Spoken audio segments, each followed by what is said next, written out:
Welcome to the Crow's Tavern. Tonight, we'll journey back to the time of the Norse people, exploring their villages, customs, and daily lives as we drift toward peaceful sleep together. After our story ends, you'll hear the gentle sounds of a crackling fire that will continue for hours without interruption. These soothing sounds will help guide you into a deep and restful sleep. Now let us begin our journey into the Viking world and allow the ancient tales to carry you towards slumber.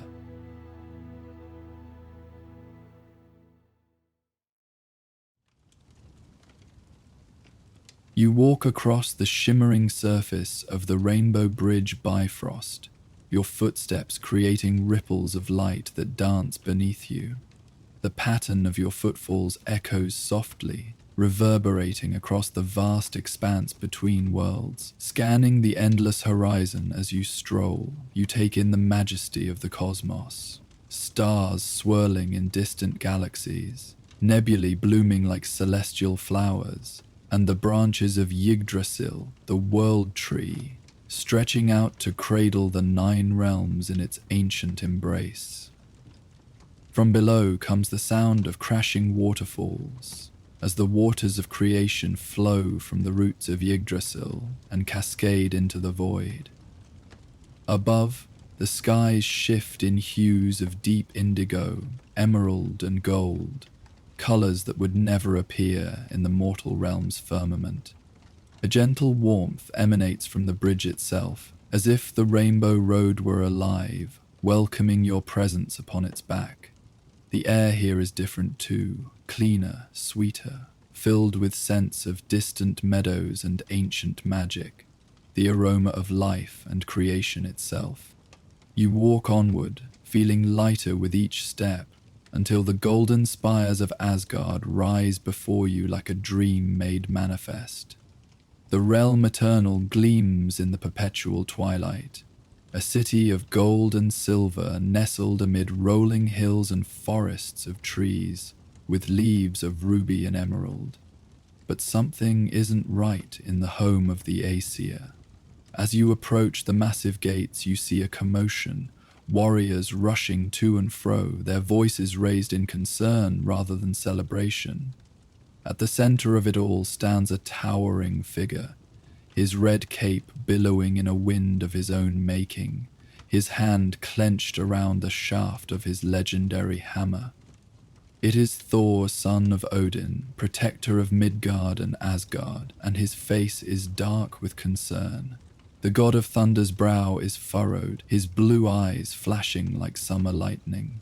Around his shoulders falls a cascade of golden hair, partially braided and adorned with small silver trinkets that glint in the ethereal light of Asgard. His frame is massive, muscled arms like the trunks of ancient oaks, chest broad as a ship's prow. Thor's armor gleams, silvered plates over mail rings that shift like water as he moves. His red cape, the color of autumn leaves and sunset skies, flows behind him like a river of crimson. At his side hangs Mjolnir, the great hammer forged in the heart of a dying star, its head inscribed with runes of power and protection. As you draw closer, you can hear his voice, deep and resonant as distant thunder, yet controlled, measured in its power. "It is gone," Thor declares to the assembled gods. "The heart of Asgard has been stolen from its chamber. Without it, the barriers between the realms will weaken, and our enemies will sense our vulnerability."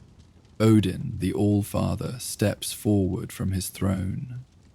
His single eye gleams with ancient wisdom, and Gungnir, his spear, taps softly against the golden floor. "Who would dare?" he asks, though the question seems rhetorical, as if he already suspects the answer. Thor straightens his shoulders, a gesture that makes his massive frame seem even larger. "I found dwarf runes at the threshold, Father, signs of Svartalfheim's dark smiths.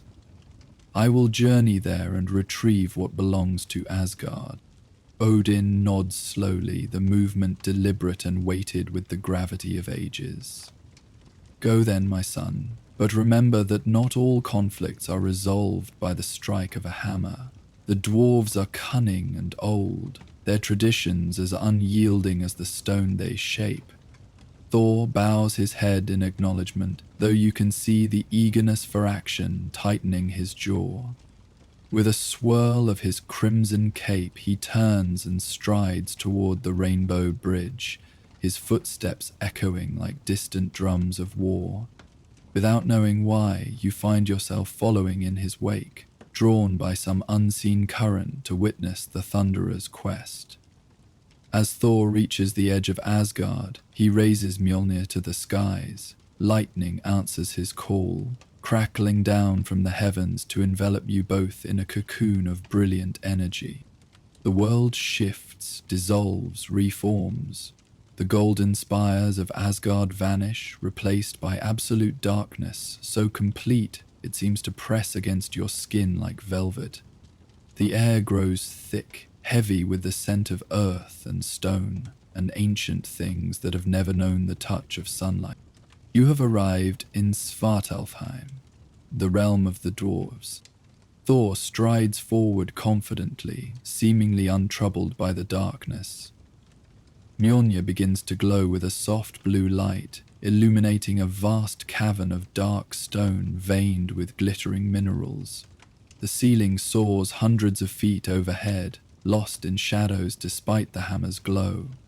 Stalactites hang like the teeth of some enormous beast, water dripping from their tips to form pools that reflect the blue light in scattered dancing patterns.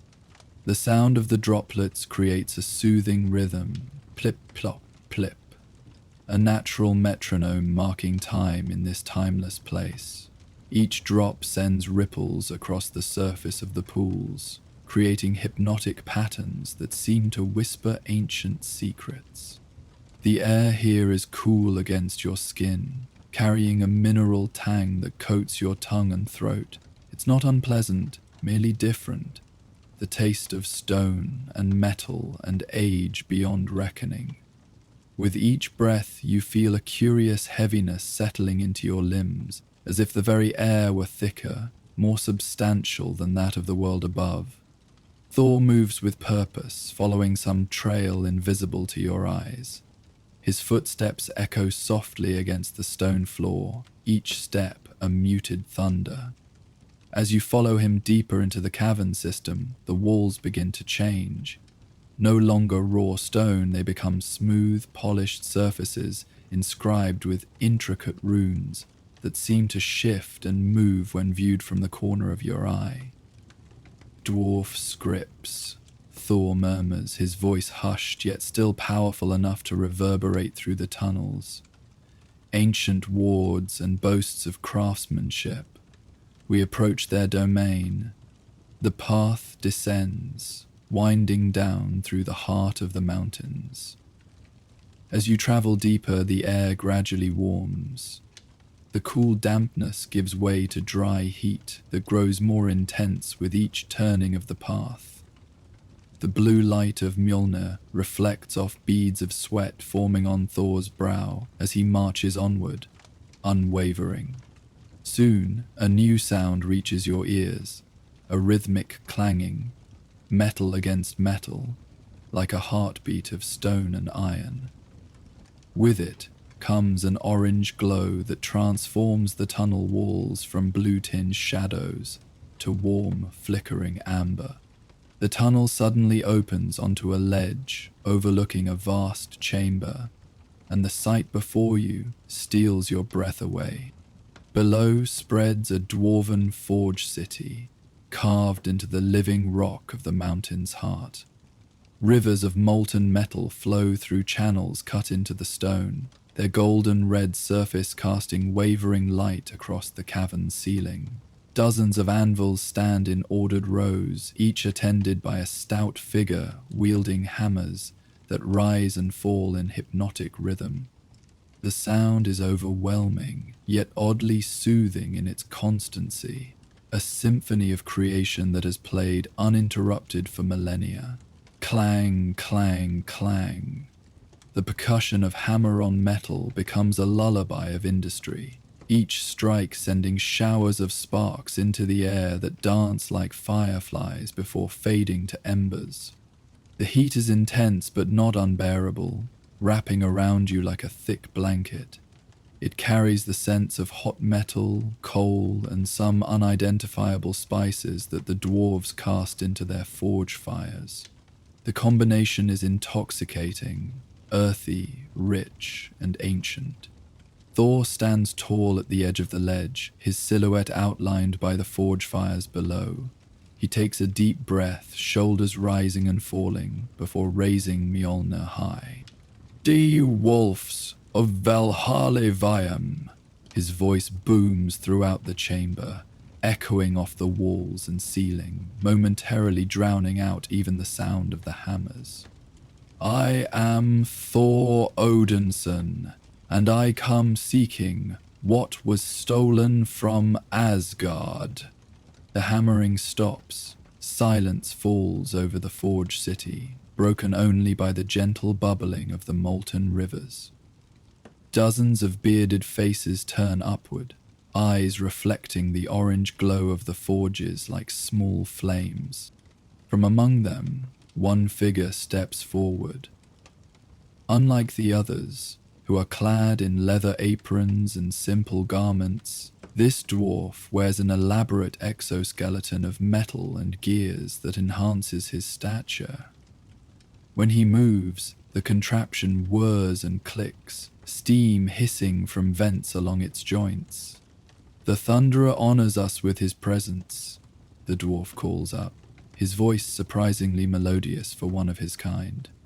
"I am Ivaldi, master smith of the Eastern Halls. What accusation do you bring to our domain, son of Odin?"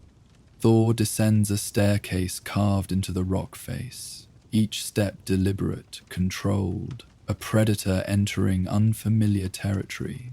You follow close behind, drawn by an irresistible curiosity. "No accusation, Ivaldi, but fact. The heart of Asgard was taken from its chamber, and dwarf rooms were left in its place. I come to retrieve what belongs to the realm eternal." The master smith tilts his head, the gears of his exoskeleton whirring softly with the movement. His beard, intricately braided and adorned with metal beads, catches the light from the forges. "And if it were here, Thunderer, what would you offer for its return?" Thor's grip on Mjolnir tightens, the leather of his glove creaking softly. "I offer peaceful resolution, Smith. Return what was taken, and Asgard will remember the honor of the dwarves." Valdi's laugh is like stones tumbling down a mountainside. "Peace? From the god of thunder? Your reputation speaks otherwise." He gestures broadly to the surrounding forge city. "We are craftsmen, Odinson. We value fair exchange. If something of Asgard's is indeed here, it was not stolen but claimed, payment for old debts your father has long ignored." Thor takes a step forward, and the nearest dwarfs back away, hands instinctively moving to weapons half hidden beneath their aprons. The tension in the air thickens like metal cooling in a mold. "What debt does Asgard owe that would justify theft?" Thor demands, his voice a controlled rumble of thunder. Ivaldi strokes his beard, eyes never leaving the god before him. "The debt of acknowledgement, Thunderer. The heart of Asgard, or rather the Heartstone, was mined from our mountains and shaped by our hands at Odin's request. Yet when tales are told in your golden halls, it is spoken of as if it sprang fully formed from the All-Father's will." A murmur of agreement passes through the gathered dwarves. Their eyes glitter in the forge light, reflecting both the fires and their long-held grievance. Thor's expression shifts subtly. Something like understanding passes across his features, softening the hard lines of anger. He lowers Mjolnir to his side, not surrendering his readiness, but indicating his willingness to listen. "I did not know this," he admits, the words clearly difficult for the proud god. Asgard's records speak only of the Heartstone's powers, not its origins. Ivaldi nods slowly. "As we suspected, the All-Father's memory grows selective with the weight of years." He steps closer to Thor, the mechanical exoskeleton lending him height nearly matching the god's own. "The Heartstone is here, Odin's son, but it will not be simply handed over like a trinket. If you would have it returned, you must prove yourself worthy of dwarfcraft." Thor's eyes narrow. "What test would you set, Smith?" A smile spreads across Ivaldi's face, disappearing into the depths of his beard. He raises his hand and the forge fires seem to leap higher at his command, casting long shadows across the cavern floor. "The trial of the forge, Thunderer. Succeed, and the Heartstone returns to Asgard with proper acknowledgement of its makers. Fail, and you leave empty-handed, bearing our message to the All-Father, that old debts must be honored." Without waiting for Thor's response, Ivaldi turns and strides toward the center of the forge city, his exoskeleton's joints hissing and clicking with each step. The gathered dwarves part before him, then close ranks behind, forming a path that Thor has no choice but to follow. You move alongside Thor, unnoticed by the dwarves, a silent witness to the unfolding drama. The god of thunder's face is set in determination, but you catch a flicker of concern in his eyes. This is not the straightforward retrieval mission he had anticipated. "What is this trial?" Thor calls after Ivaldi's retreating form. The master smith doesn't turn, but answers loudly enough for his voice to carry back through the ranks of his kin. "One suited to your talents, god of thunder. A test of strength, yes, but also honor, wisdom, and restraint. Qualities a guardian of the Heartstone must possess." The procession arrives at a circular arena carved into the living rock of the cavern floor.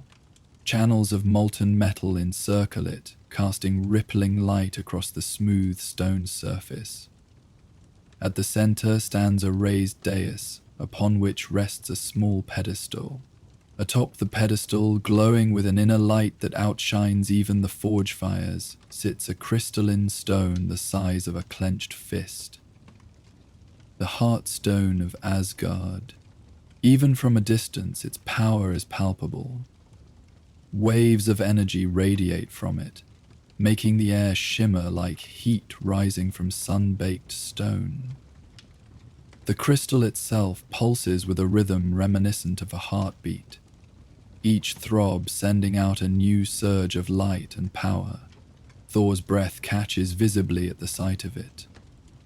"The heart still beats," he murmurs, almost to himself. "Asgard's barriers hold, if barely." Ivaldi takes his position on the far side of the arena, the mechanical exoskeleton whirring as panels shift and gears lock into new configurations. What was a walking aid transforms before your eyes into battle armor, complete with gauntlets that glow with runic power. "The trial is simple, Odinson," the master smith announces, his voice carrying easily across the arena. "Reach the Heartstone, claim it from its pedestal, carry it from the arena. Do this, and it is yours to return to Asgard." Thor's eyes narrow with suspicion. "And the challenge?" Ivaldi's laugh echoes through the cavern. "Did you think we would simply watch you walk across stone? The arena is warded, Thunderer, and I stand as its guardian." He raises his armored hands, and the runes etched into the gauntlets flare with brilliant light. "Show us the worthiness that lets you wield Mjolnir. Show us that Asgard deserves the craft of Svartalfheim." Without further warning, Ivaldi slams his gauntleted fist against the arena floor. The stone ripples as if suddenly fluid, concentric circles spreading outward from the impact point. The channels of molten metal surrounding the arena bubble and hiss, sending gouts of liquid fire spouting upward like geysers. Thor steps into the arena, his cape billowing behind him as the heat from the molten channels washes over him in waves. The air shimmers around his form, distorting his outline like a mirage. Despite the intensity of the heat, he shows no discomfort. The god of thunder is no stranger to extreme elements. You watch from the edge of the arena, feeling the scorching warmth even from your position. The gathered dwarves begin a slow, rhythmic hammering on the stone floor with the hafts of their tools. The sound builds gradually into a hypnotic beat that seems to match the pulsing of the heartstone itself. Thor advances cautiously, Mjolnir held at the ready. With each step he takes, the stone floor beneath his feet shifts subtly, becoming uneven, treacherous. The air grows thicker, heavier, as if the very atmosphere resists his progress. Ivaldi moves to intercept, his exoskeleton allowing him to glide across the unstable surface with surprising grace. First lesson, Thunderer. The path to power is never straight or easy. The dwarf master smith brings his gauntleted fists together with a resounding clang. Where they meet, energy crackles and coalesces into a ball of sizzling force that he hurls toward Thor. The god of thunder raises Mjolnir instinctively, batting the energy sphere aside. It strikes the arena wall and explodes in a shower of sparks that rain down like a meteor shower, beautiful and deadly. The rhythmic hammering of the dwarf audience intensifies. The tempo increases slightly, adding a layer of urgency to the display before you. The waves of heat from the molten channels rise and fall in time with the beat, creating a pulsating sensation that you can feel throughout your entire body. Thor advances again, more determined now. His feet find purchase on the shifting stone as he adapts to its treacherous nature. He swings Mjolnir in a tight circle at his side, building momentum, the air around the hammer beginning to crackle with electrical energy. "I do not wish to harm you, Smith," Thor calls out, his voice carrying over the rhythmic hammering. "Stand aside and let me retrieve what belongs to Asgard." Ivaldi responds with actions rather than words. His exoskeleton whirs loudly as hidden compartments open along its arms and shoulders. Small metallic spheres, each no larger than a thumbnail, shoot outward, hovering in the air around him like a swarm of mechanical insects. With a gesture from the smith, they fly toward Thor, their surfaces beginning to glow red hot as they approach. Thor reacts instantly, releasing Mjolnir with a practiced throw. The hammer flies in a wide arc, trailing lightning as it intercepts the swarm of metal spheres. Explosions pepper the air as hammer meets metal, each contact producing a burst of sparks and a resonant gong that harmonizes strangely with the continuing rhythm of the dwarf audience. While Mjolnir is still completing its circuit, Ivaldi rushes forward, exploiting the momentary opening in Thor's defenses. The dwarf's gauntleted fist connects with Thor's chest, and despite the difference in their statures, the blow carries enough force to stagger the god of thunder backwards several steps. "Second lesson," Ivaldi calls out, his voice carrying a note of satisfaction. "Even the mightiest must face moments of vulnerability." Thor recovers his balance as Mjolnir returns to his outstretched hand. A smile, fierce and appreciative, curves his lips. "A worthy lesson, Smith. Allow me to share one of Asgard's teachings in return." With a fluid motion born of centuries of combat, Thor leaps high into the air, Mjolnir raised above his head. Lightning crawls across the hammer's surface, arcing between the runes etched into its head. As he descends toward Ivaldi, Thor brings the hammer down in a powerful overhead strike, not aimed at the dwarf himself, but at the stone floor directly before him. The impact is tremendous. The floor of the arena cracks outward from the point of contact, fractures racing across the surface like frozen lightning. The rhythmic hammering of the dwarf audience falters momentarily, then resumes at an even more intense pace. Ivaldi staggers as the ground shifts beneath him, his exoskeleton whirring frantically as it attempts to compensate for the sudden instability. Before he can fully recover, Thor is upon him, moving with a speed that belies his massive frame. But instead of striking the dwarf, Thor sidesteps him entirely, making a dash toward the central dais where the Heartstone pulses with increasing urgency.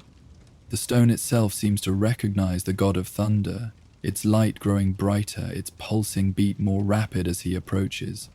Ivaldi recovers quickly, slamming both gauntlets into the fractured floor. The cracks seal themselves instantly, and then the entire surface of the arena begins to ripple like water disturbed by a stone.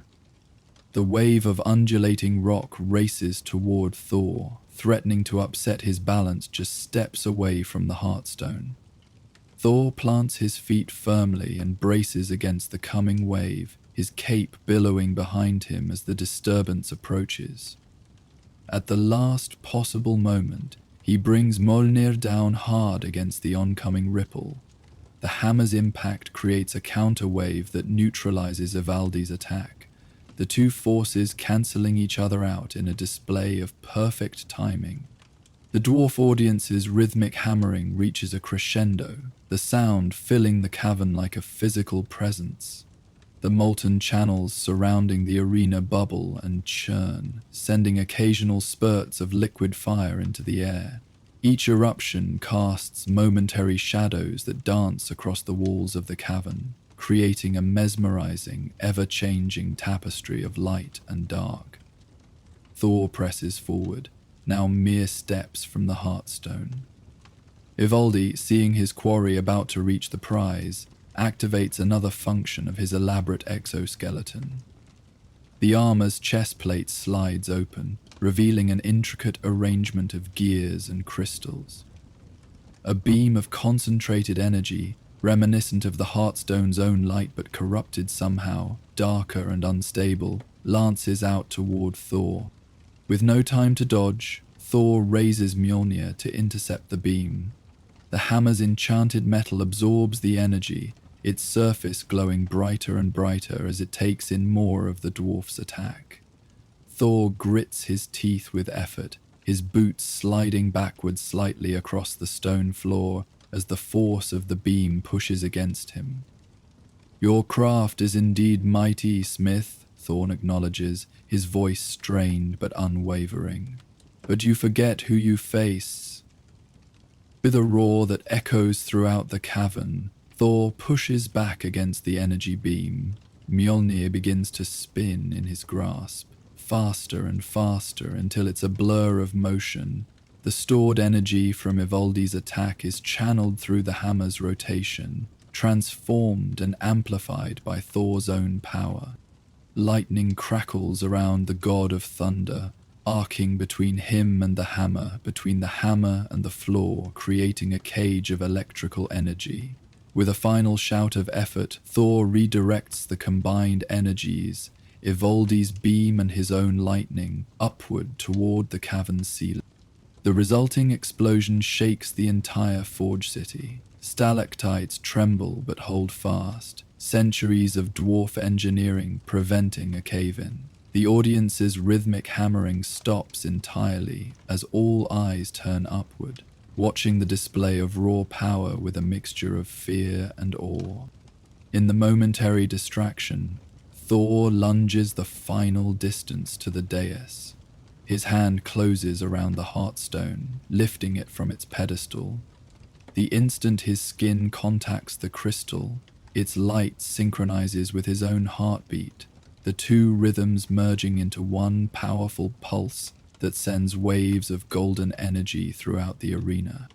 The molten channels surrounding the arena calm immediately, their bubbling surfaces growing still and mirror-like. The shifting stone floor solidifies, becoming once more a smooth, unbroken surface. Even the air seems clearer, the oppressive heat replaced by a comfortable warmth. Ivaldi's exoskeleton powers down with a series of diminishing whirs and clicks, its weapon systems retracting into hidden compartments. The Master Smith stands straight, watching as Thor holds the Heartstone aloft, its light throwing the God of Thunder's features into sharp relief. There is a moment of perfect silence in the Forge City. No hammers strike anvils, no bellows pump air into fires. Even the flowing rivers of molten metal seem to pause in their courses, as if the entire realm of Svartalfheim holds its breath. Then Ivaldi begins to laugh, a deep, genuine sound of appreciation rather than mockery. He approaches Thor with arms spread wide, all signs of hostility gone from his bearing. "Well fought, Odinson," the Master Smith declares, his voice carrying to the farthest reaches of the cavern. "You have proven worthy of dwarfcraft by showing not only strength but restraint. You could have struck me down, yet you chose to complete the trial without unnecessary harm." Thor lowers the Heartstone, cradling it carefully in one massive hand while Mjolnir hangs ready at his side. "I came for the heart of Asgard, not to make enemies of the dwarves. Your grievance was just, your test fair. The Allfather will hear of the Heartstone's true origins when I return." Ivaldi nods, satisfaction evident in his expression. "That is all we sought, Thunderer. Recognition of our craft, acknowledgement of our contribution to Asgard's protection." He gestures toward the Heartstone. The crystal was always meant for Asgard. It functions best there, at the nexus of the world tree's branches. But its creation, that is part of dwarf history, dwarf pride. Thor inclines his head, a gesture of respect rarely seen from the often brash god. "The sagas will be amended, Smith. This I swear by Mjolnir and my honor." The dwarves begin to hammer again, but this time the rhythm is celebratory rather than challenging. The sound builds into a triumphant percussion that echoes throughout the cavern, a sending off worthy of both their craft and the god of thunder who has earned their respect. As Thor turns to leave the arena, Heartstone secure in his grasp, a shadowy figure detaches itself from a darkened alcove near the entrance to the Forge City. Tall and slender, clad in green and gold, with a face too beautiful to be fully trusted, Loki, the trickster, god of mischief, and Thor's own brother. "A fine performance, brother," Loki drawls, his voice carrying just far enough for Thor and you to hear. "Though I expected a bit more." Smash! Thor's expression darkens momentarily, then clears as understanding dawns. "This was your doing. You took the Heartstone." Loki shrugs elegantly, a half-smile playing across his lips. "I merely relocated it to where it might do the most good. The dwarfs deserved recognition for their craftsmanship. You needed a lesson in diplomacy, and Father required a reminder that even the oldest debts must eventually be honored." He spreads his hands. "Everyone benefits." Thor shakes his head, but there is a reluctant fondness in his exasperation. "One day your schemes will bring more trouble than even you can talk your way out of, brother." "Perhaps," Loki concedes, falling into step beside Thor as they begin the ascent back to the surface. "But not today. Today, Asgard regains its heart. The dwarves receive their long overdue acknowledgement, and you return home a hero, albeit a slightly singed one. You come kings to your children. As they climb the winding path leading up from the Forge City, the sounds of the dwarven hammers fade gradually behind them. The heat of the forges gives way to the cool dampness of the upper caverns, a soothing change after the intensity of the arena. The heartstone pulses gently in Thor's grasp, its rhythm now perfectly matched to his own heartbeat. With each pulse, a wave of comfort and security seems to emanate from it, washing over you like a gentle tide. The sensation is deeply relaxing, easing any tension that might have built during the trial. The brothers walk in companionable silence for a time, their footsteps echoing softly against the stone walls. The glow of the heartstone illuminates their path, casting long shadows that dance and sway with their movements. Loki glances sideways at Thor, his expression unreadable in the crystal's shifting light. They crafted it well, these dwarves. Few know that the heartstone responds not just to power, but to worthiness. In the wrong hands, it would be nothing but pretty crystal. Thor looks down at the pulsing stone. Is that why Father never spoke of its origins? To protect its secret? Partially, Loki admits, but pride also played its part. Odin prefers to be seen as Asgard's sole protector, its foundation and shield. To admit dependence on dwarfcraft, he trails off with another elegant shrug. Thor's grip tightens slightly around the heartstone. Then he will learn as I have today. True strength lies in acknowledging the contributions of others, not diminishing them. A genuine smile flickers across Loki's face, there and gone in an instant. Perhaps you did learn something in that arena after all, brother. As they near the surface, the cool air of Svartalheim begins to carry hints of a fresher breeze, a promise of the open sky waiting above. The oppressive weight of the mountain over your head seems to lighten with each step, the passage widening gradually until you can walk 3 abreast without touching the walls.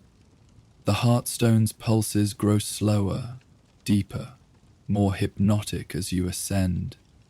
Each wave of energy it releases seems to sync, not just with Thor's heartbeat now, but with yours as well, creating a 3-part harmony of rhythm that lulls your mind toward tranquility. Finally, you emerge from the mouth of a cave onto a hillside overlooking a vast forest.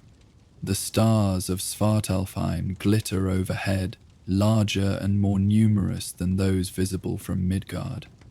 Their light bathes the landscape in a soft silver glow that transforms the dark trees below into a sea of shadow and light.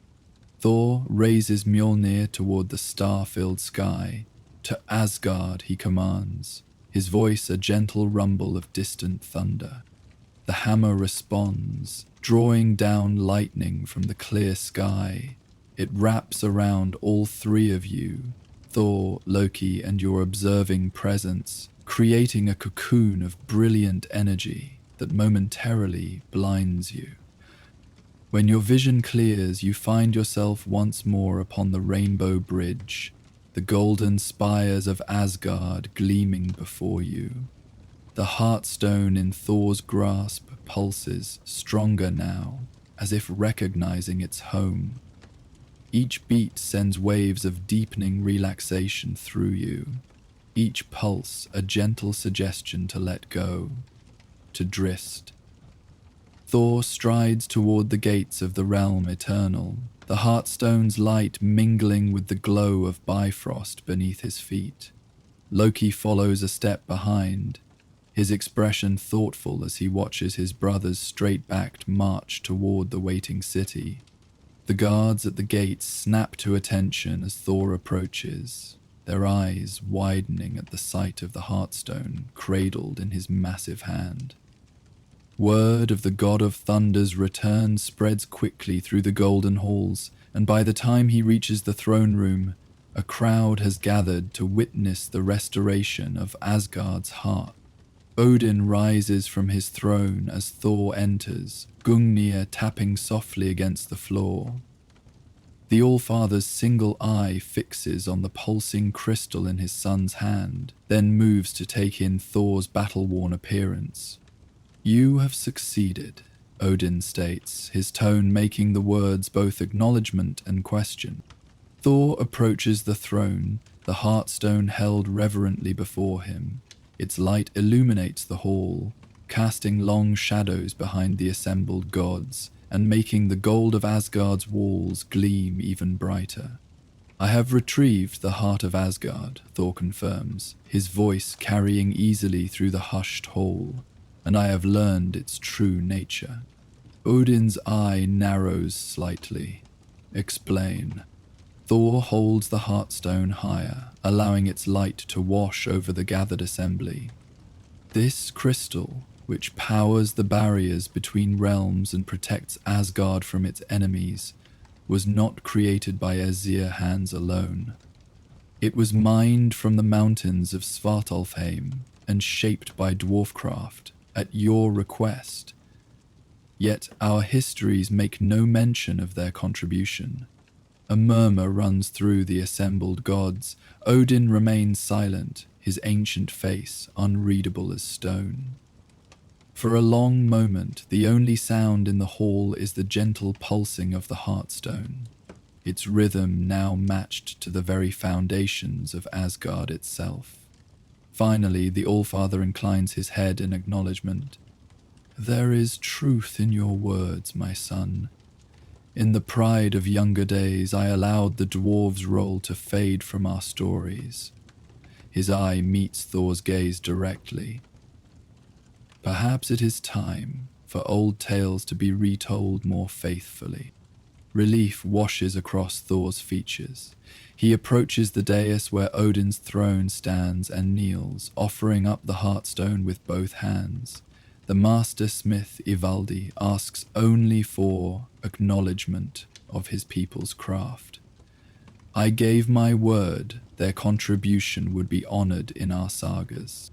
Odin rises from his throne, Gungnir in one hand as he reaches for the heartstone with the other.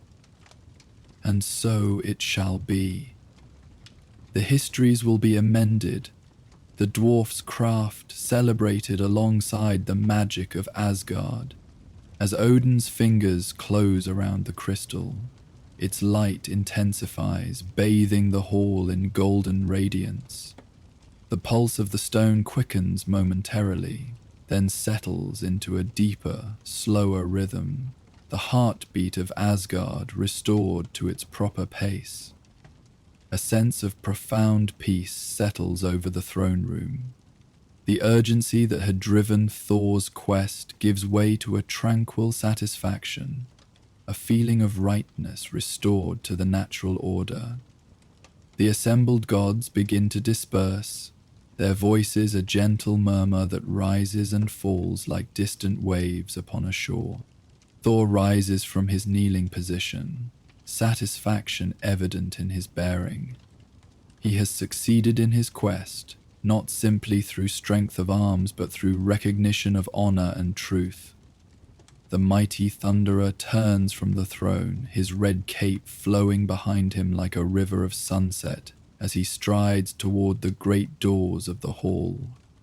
Loki waits there, leaning casually against a golden pillar, a small smile playing at the corners of his mouth.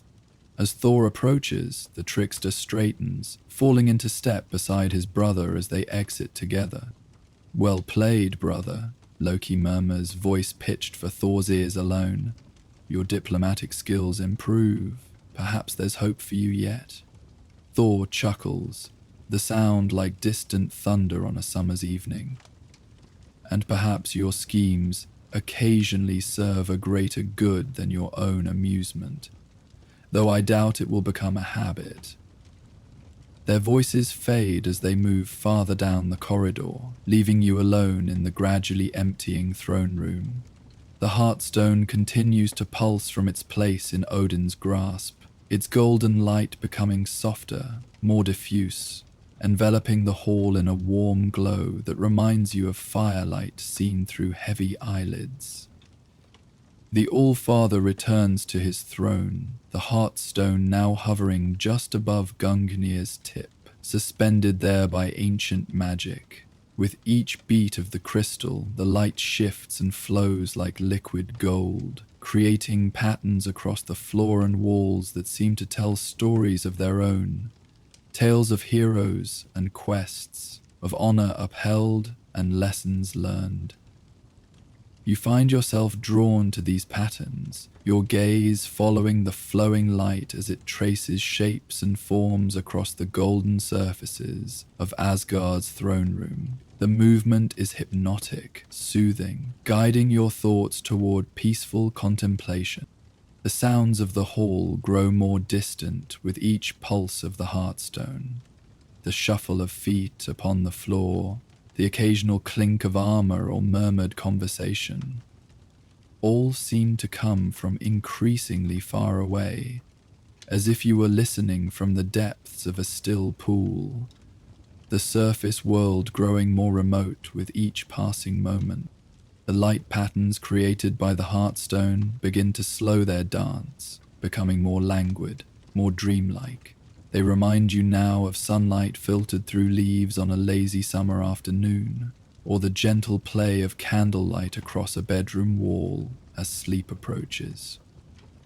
Your awareness of the throne room itself begins to fade, replaced by a sensation of floating, of being cradled in golden warmth that supports your body perfectly, requiring no effort from you to maintain. The rhythm of the heartstone merges with your own breathing, in and out, rise and fall, a perfect harmony of existence.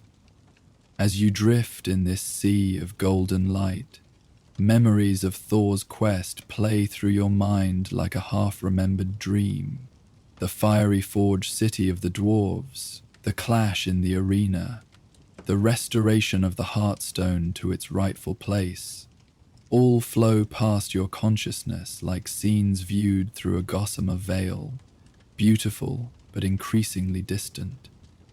The pulsing of the heartstone slows further, becoming a deep, steady rhythm that calls to something primal within you.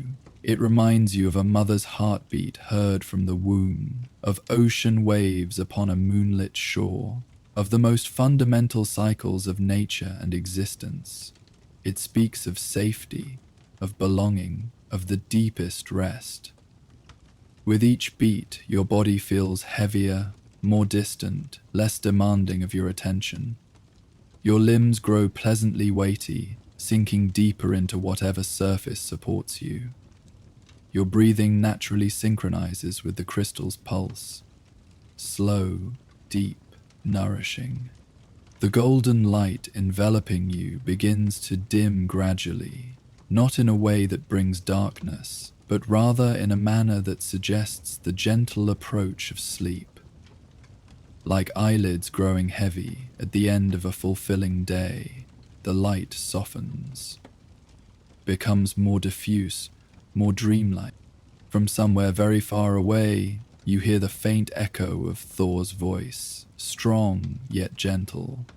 Rest now, traveler, your journey is complete. The golden halls of Asgard gleamed in the eternal twilight, their warm radiance a stark contrast to the dark clouds gathering on the horizon of your vision. You find yourself standing once more at the edge of the Bifrost, that shimmering rainbow bridge that connects the realms of gods and mortals. The air tingles with a subtle electricity, a harbinger of coming storms and distant thunder. Before you stands Thor, the Thunderer, his crimson cape now fastened with the brooch of twisted gold that you recognize from his journey to the dwarven forges.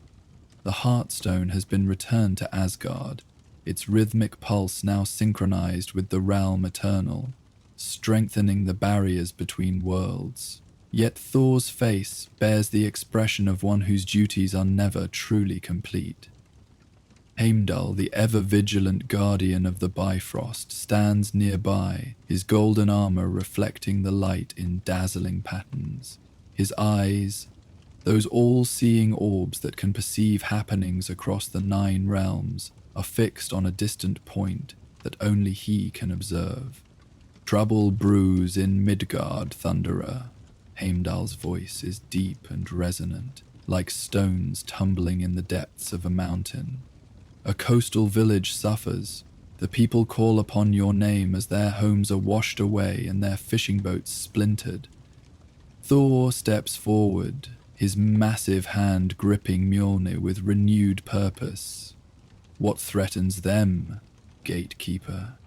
Heimdall's golden gaze shifts slightly, focusing on something far beyond the veil of ordinary sight. Something ancient stirs in the deep waters, a serpent, vast as a mountain range, cunning as the trickster himself. It brings storms and confusion in its wake, and the mortals of the shore village have no defense against such might. A grim smile touches Thor's lips, not one of joy, but of determination. "Then they shall have the defense of Asgard." He turns to you, and though you have been a silent observer until now, it seems he has been aware of your presence all along. "Will you witness this journey as well, wanderer between worlds?" Before you can respond, Thor raises Mjolnir to the sky.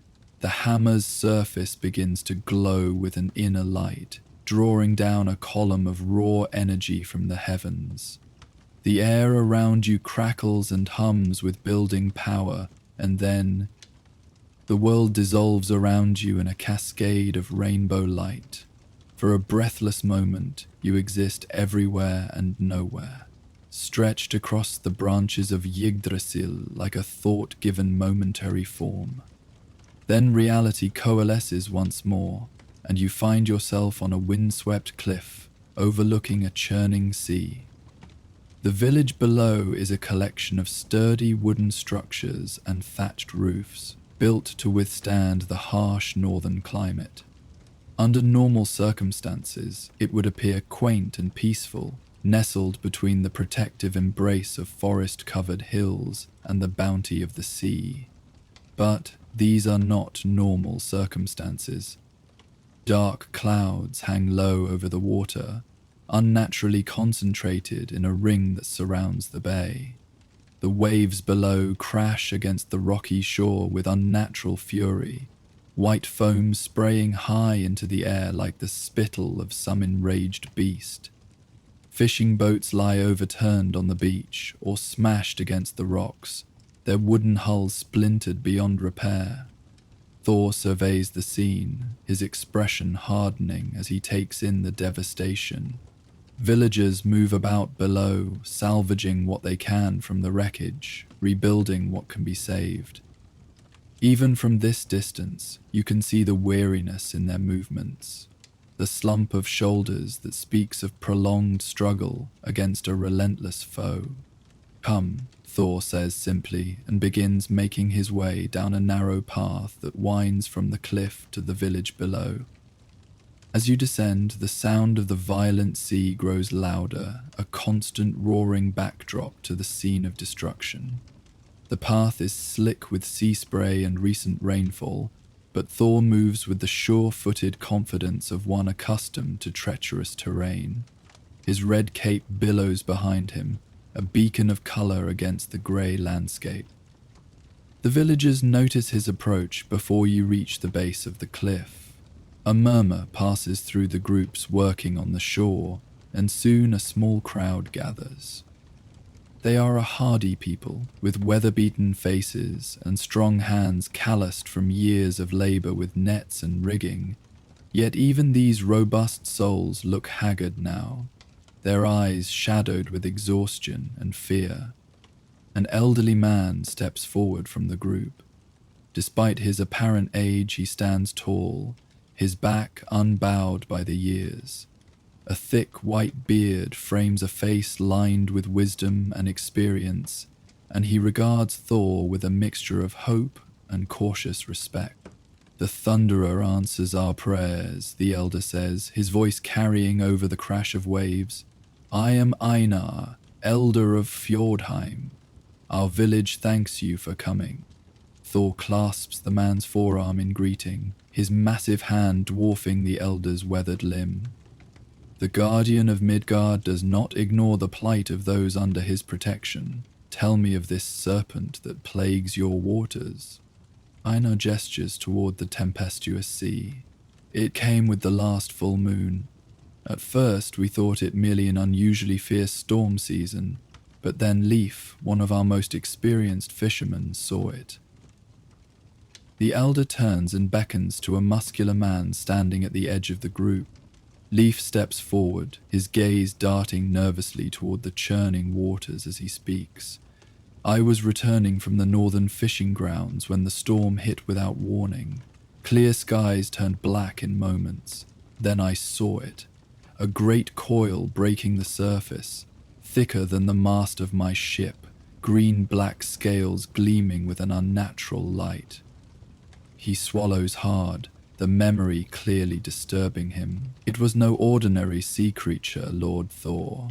It seemed to be creating the storm itself. Thor nods, taking in this information with the gravity it deserves. Have you observed any pattern to its attacks? Does it strike at particular times or places? Another villager, a woman with a weathered face and strong arms, steps forward. I am Freya, captain of the largest fishing vessel we have left. The beast seems drawn to movement upon the water. Any ship that ventures beyond the protection of the bay is set upon almost immediately, yet sometimes even boats within sight of shore are targeted. She gestures to the broken remains of what was once a substantial fishing boat. That was the Seafarer, our newest vessel. Destroyed 3 nights ago, barely a stone's throw from our dock.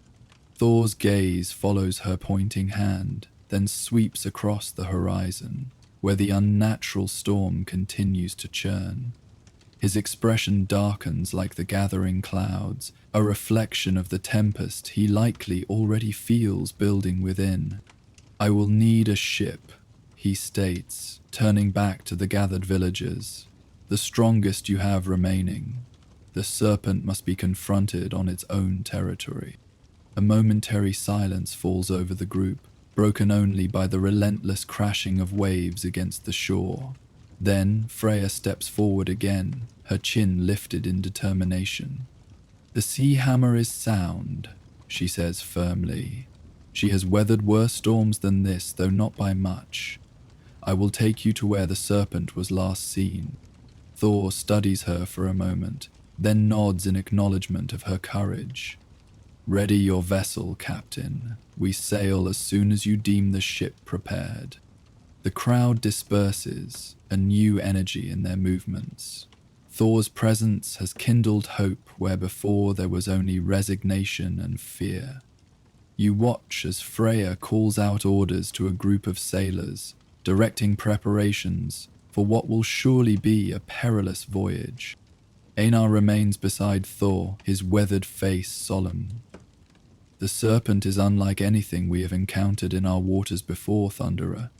Some of our people believe it to be Jormungandr himself, the Midgard serpent of legend. Thor shakes his head, a wry smile briefly lighting his features. If it were the world's serpent, Elder, your entire village would already be beneath the waves. No, this is some lesser worm. Dangerous enough, but not the harbinger of Ragnarok. His expression grows serious once more. Still, any creature of such size commanding storms is no trivial threat. You follow Thor and Einar as they make their way to the village's remaining dock. The wooden planks creak beneath your feet, worn smooth by generations of fisher folk. The sea hammer floats at the end of the pier, a sturdy longship with a high prow carved in the likeness of a striking hammer. The symbolism is not lost on Thor, who nods appreciatively at the craftsmanship. The vessel rocks gently against its moorings, though the water within the sheltered bay is noticeably calmer than the open sea beyond. Sailors move about the deck with practiced efficiency, stowing supplies and checking the rigging. Freya stands at the helm, issuing commands in a clear, confident voice that carries over the noise of preparation. "She is a fine ship," Thor comments to Einar, "and appears to have a worthy captain." The elder nods with evident pride. Freya has sailed these waters since she was tall enough to see over the gunwale. If anyone can navigate through the serpent storms, it is she. Within the hour, preparations are complete. The sea hammer sits low in the water, loaded with provisions for the journey and additional spears and harpoons, though you doubt such mundane weapons will prove effective against a creature powerful enough to command storms. Thor boards the vessel with a sure stride, Mjolnir hanging ready at his side. You follow, drawn by the same invisible current that has connected you to the god of thunder's journeys thus far. The wooden deck feels solid beneath your feet, despite the gentle rocking of the ship. Freya approaches, now dressed in oilskins to ward off the inevitable spray. "We are ready, Lord Thor. The men would be more comfortable knowing your plans for when we encounter the beast." Thor gazes out toward the dark horizon, where lightning occasionally illuminates the unnaturally circular storm. "We will sail directly into its domain. The serpent hides behind its tempests, using fear and confusion as weapons. I intend to deny it these advantages." He lifts Mjolnir slightly, and a flicker of electricity dances across the hammer's surface. "When the creature shows itself, I will meet its power with that of Asgard." Freya's expression reveals a mixture of awe and trepidation, but she nods firmly. "Then we shall deliver you to your battle, Thunderer." She turns to her crew. "Cast off, oars ready." The mooring lines are loosed, and the longship glides away from the pier. Oarsmen on either side dip their blades into the water in perfect unison, propelling the vessel forward with smooth, powerful strokes. The rhythmic creak of the oarlocks creates a hypnotic cadence that seems to calm the waters immediately around the ship. As the sea hammer clears the protective embrace of the bay, the change in conditions is immediate and dramatic. The gentle rocking becomes a violent pitching as waves twice the height of a man crash against the hull. Wind howls across the deck, carrying stinging salt spray that forces the crew to squint against its fury. Yet the ship rides the waves with surprising grace, rising to meet each swell and sliding down the far side before the next assault. Freya stands at the steering oar, her feet braced wide, adjusting their course with small, precise movements that keep the vessel from being overwhelmed by the chaotic waters. Thor moves to the prow, seemingly unbothered by the ship's wild movement. He stands with feet planted firmly, red cape snapping in the gale, eyes scanning the turbulent sea for signs of their quarry. Rain begins to fall, fat, heavy drops that seem to strike the deck with deliberate force. Within moments, a full deluge is underway, reducing visibility to mere yards beyond the ship's rails. "This is no natural storm," Freya calls out over the howling wind. "We've sailed through the worst the northern seas can offer, but never have I seen rainfall with such purpose." Thor nods grimly. "The serpent knows we come. It seeks to blind us, to turn us from our course." He raises Mjolnir skyward. "But the storm is my domain, as well as its." A bolt of lightning arcs down from the clouds, striking the hammer with a thunderous crack. The energy does not dissipate, but seems to flow into Thor, illuminating him from within. His eyes glow with the same electric blue as the lightning, and the air around him crackles with power. With a sweeping gesture, Thor directs this borrowed energy outward. The rainfall directly above the ship slows, then stops entirely, creating a domed area of relative calm that extends several yards beyond the vessel's perimeter. The wind continues to howl, but its force is greatly diminished within this protective bubble. The sailors murmur in appreciation and awe, some making signs of warding or blessing. Freya's grip on the steering oar relaxes slightly, her navigation made easier by the improved visibility. The serpent will not hide behind its weather magic for long, Thor announces, his voice carrying easily now that the immediate roar of the storm has been muted. It will sense that its advantage diminishes and will seek to confront us directly. As if summoned by his words, a disturbance appears in the water ahead. The sea begins to bulge upward, a massive dome rising higher and higher until it towers over the longship like a liquid mountain. The surface of this watery hill writhes and shifts, revealing glimpses of something massive moving beneath. "Brace yourselves," Freya shouts to her crew. "Ready weapons!" The sailors scramble to secure loose items and take up positions along the rails, gripping spears and harpoons with white-knuckled determination. Thor remains at the prow, Mjolnir now held before him in both hands, the hammer's head beginning to glow with building power. The domed water explodes outward as something massive breaches the surface. First comes a head the size of the longship itself, covered in overlapping scales of deepest green that shine with an oily iridescence in the stormlight. Yellow eyes the size of shield bosses gleam with cold intelligence, their vertical pupils contracting as they focus on the tiny vessel that has dared to enter the creature's domain. The serpent's massive jaws open, revealing rows of teeth like polished ivory daggers. Its breath carries the scent of brine and ancient decay as it releases a roar that seems to shake the very air. Behind the terrible head, an endless length of serpentine body breaks the surface in a series of undulating coils that stretch back toward the horizon. "By the gods," whispers Freya, her normally confident voice hushed with awe and terror. "It's larger than I imagined possible." Thor steps forward on the prow, seemingly unimpressed by the leviathan before them.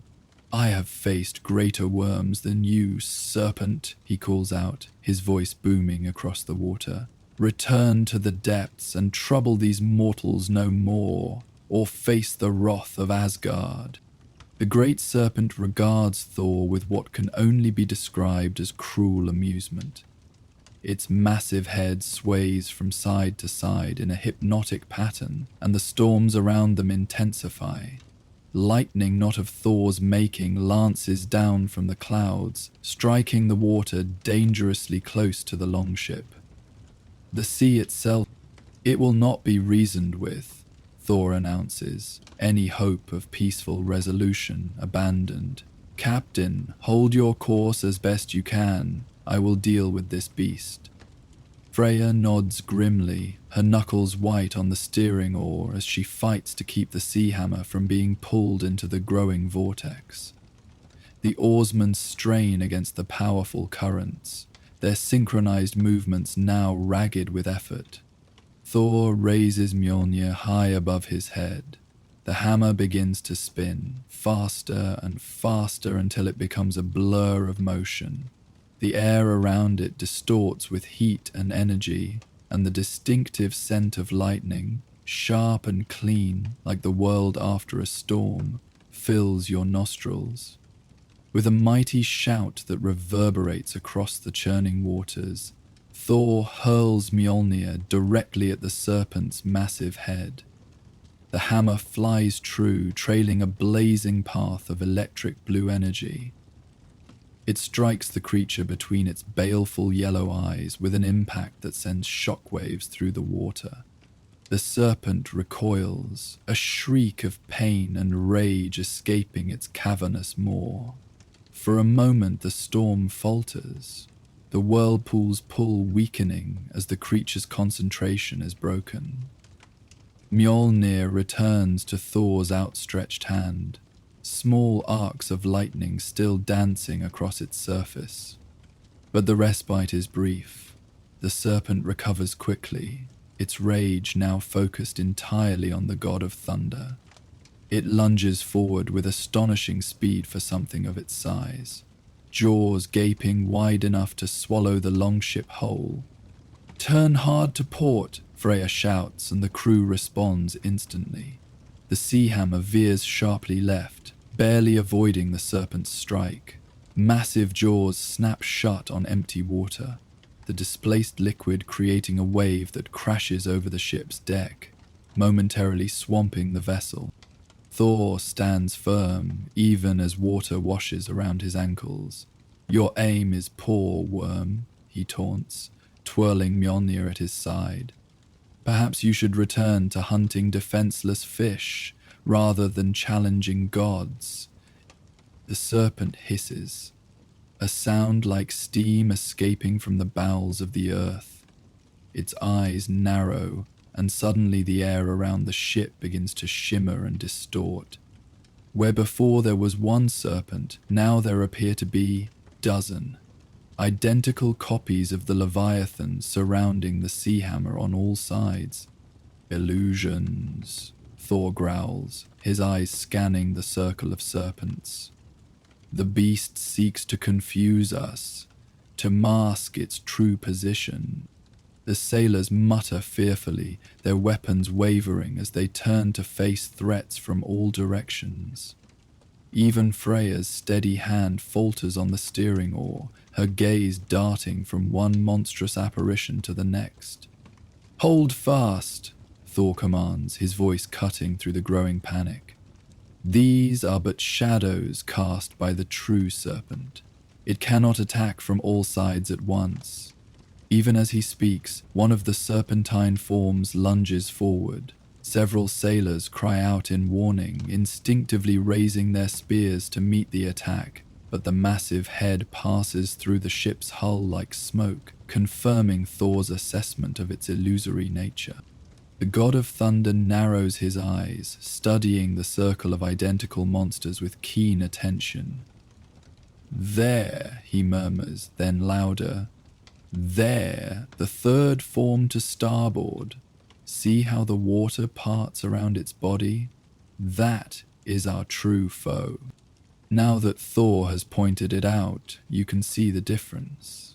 While the other serpents seem to float upon the surface, creating no disturbance in the water, one form leaves a wake behind its coils, displacing real water with its massive bulk.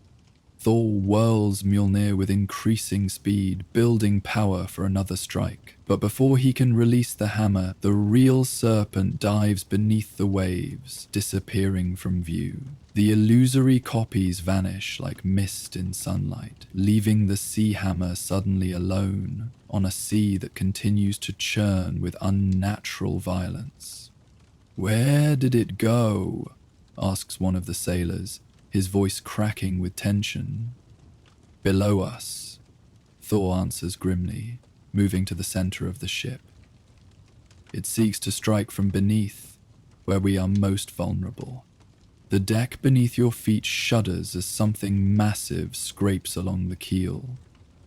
The sound of scales against wood resonates through the vessel's frame, a grating vibration that sets teeth on edge. The longship is suddenly lifted upward as the serpent rises beneath it, threatening to capsize the craft entirely. "Brace yourselves," Freya shouts, abandoning the now useless steering oar to grab a secure handhold. The sailors follow her example, clinging to whatever fixed points they can find as the ship tilts to a nearly impossible angle. Loose items slide across the deck, vanishing over the rails into the churning sea. One unfortunate crewman loses his grip and begins to tumble toward the water, until Thor's hand shoots out, catching the man by his tunic and hauling him back to safety with effortless strength. The sea hammer teeters on the edge of capsizing, balanced on the serpent's rising coil. Thor plants his feet wide, his godly strength allowing him to maintain his position despite the extreme angle. With a look of grim determination, he raises Mjolnir once more. Instead of throwing the hammer, however, Thor brings it down with tremendous force upon the deck beneath his feet. The blow reverberates through the entire ship, transferring its energy directly into the serpent's body below. A muffled roar of pain emanates from beneath the waves, and the coil supporting the longship abruptly withdraws. The sea hammer crashes back down onto the water's surface with bone-jarring impact. Timbers creak in protest, and seams that had withstood decades of northern seas begin to leak under the strain. But the vessel holds together, a testament to the skill of its builders. "Captain," Thor calls to Freya as she regains her position at the steering oar, "your ship and crew have fought valiantly, but this battle must now move beyond what mortals can endure." He turns to the sailors. "Lower a small boat. I will continue alone from here." Freya begins to protest, but the wisdom in Thor's words is undeniable. Already her ship shows signs of stress that would doom it in a prolonged confrontation with the Leviathan. With reluctant nods, the crew hurries to deploy one of the small rowing boats carried for emergencies and shore landings. "We will not abandon you entirely, Thunderer," Freya states firmly as the boat is lowered alongside. "The sea hammer will stand off at a safer distance, ready to retrieve you when the battle ends." Thor clasps her forearm in the warrior's grip.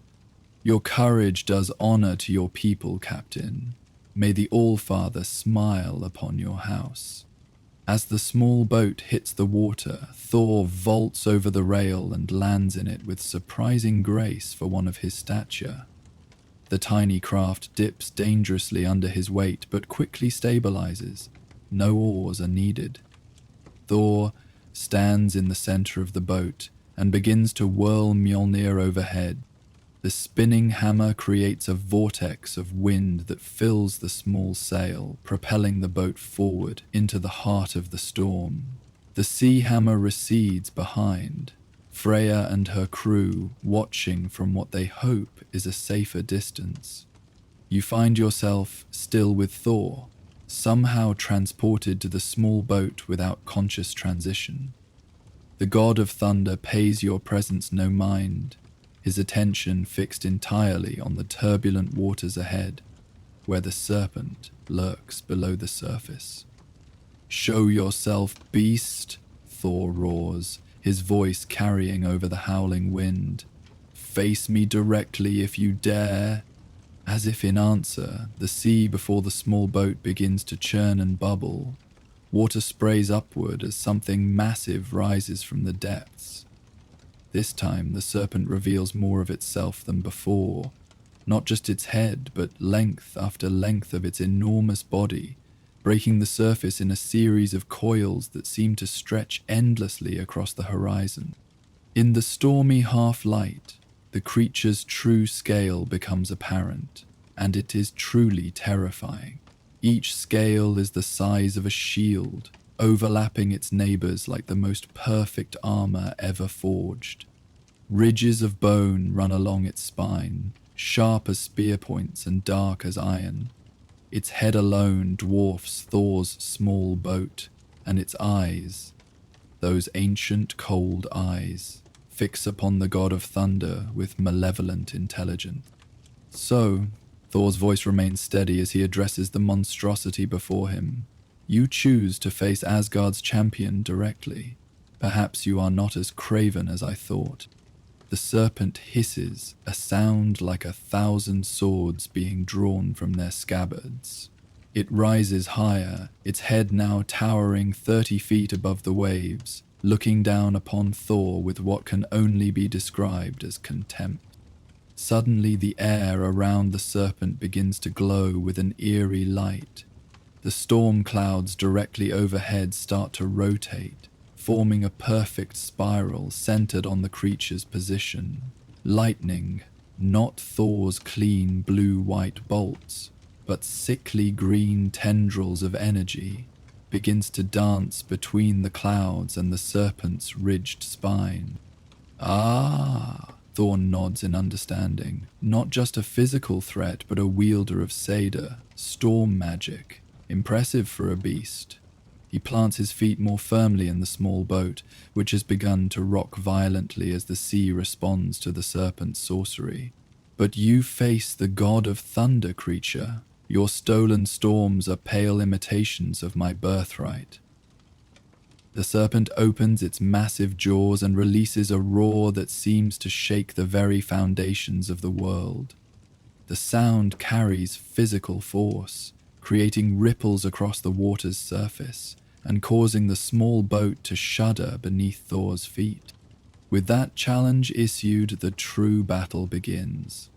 The serpent strikes with blinding speed, its enormous head plunging toward the tiny boat with jaws agape. Thor leaps aside at the last possible moment, the small craft splintering to kindling beneath the monster's impact. For an instant, the god of thunder seems to hang suspended above the churning waves, Mjolnir extended before him. Then he is flying, not falling into the sea but soaring through the air, the spinning hammer pulling him forward like the world's most unlikely bird. He arcs high above the serpent's head, then dives, Mjolnir leading the way like the point of a spear. The hammer strikes the back of the serpent's skull with a sound like a thunderclap. The creature's head is driven beneath the waves by the force of the impact, its long body convulsing in pain. Thor rides the momentum of his strike, using it to propel himself clear before the beast can recover. But recover it does, faster than seems possible for something so enormous. The serpent's head breaks the surface once more, now bearing a visible dent in its armored scales where Mjolnir connected. Its eyes blaze with fury, and the storm around them intensifies to new heights of violence. Green lightning lances from the clouds, striking at Thor as he hovers above the waves. He deflects most bolts with swings of Mjolnir, the hammer absorbing or redirecting the energy, but one strike slips past his defense, catching him squarely in the chest and sending him tumbling through the air. Thor rights himself quickly, but you can see that the blast has affected him. His movements are slightly slower, his breathing more labored. The serpent's magic, it seems, carries a potency that can challenge even Asgardian resilience. Enough of this, Thor growls, his voice barely audible over the howling gale. You wish to witness true Stormcraft serpent? Then behold the power of the son of Odin. Thor raises Mjolnir toward the storm-racked sky, and for a moment, nothing happens. The serpent seems to sense an opportunity, lunging forward once more, jaws extended to finally claim its divine prey. Then the heavens answer Thor's call. A bolt of lightning thicker than an ancient oak's trunk crashes down from above, striking Mjolnir with such force that the entire seascape is momentarily illuminated in harsh, blue-white light. The energy doesn't stop at the hammer, but continues to flow, creating a constant stream of power between sky and God. Thor's form begins to glow, his outline blurring as he absorbs more electricity than any mortal form could hope to contain. His hair stands on end, his eyes shine like twin stars, and arcs of lightning dance across his skin and armor.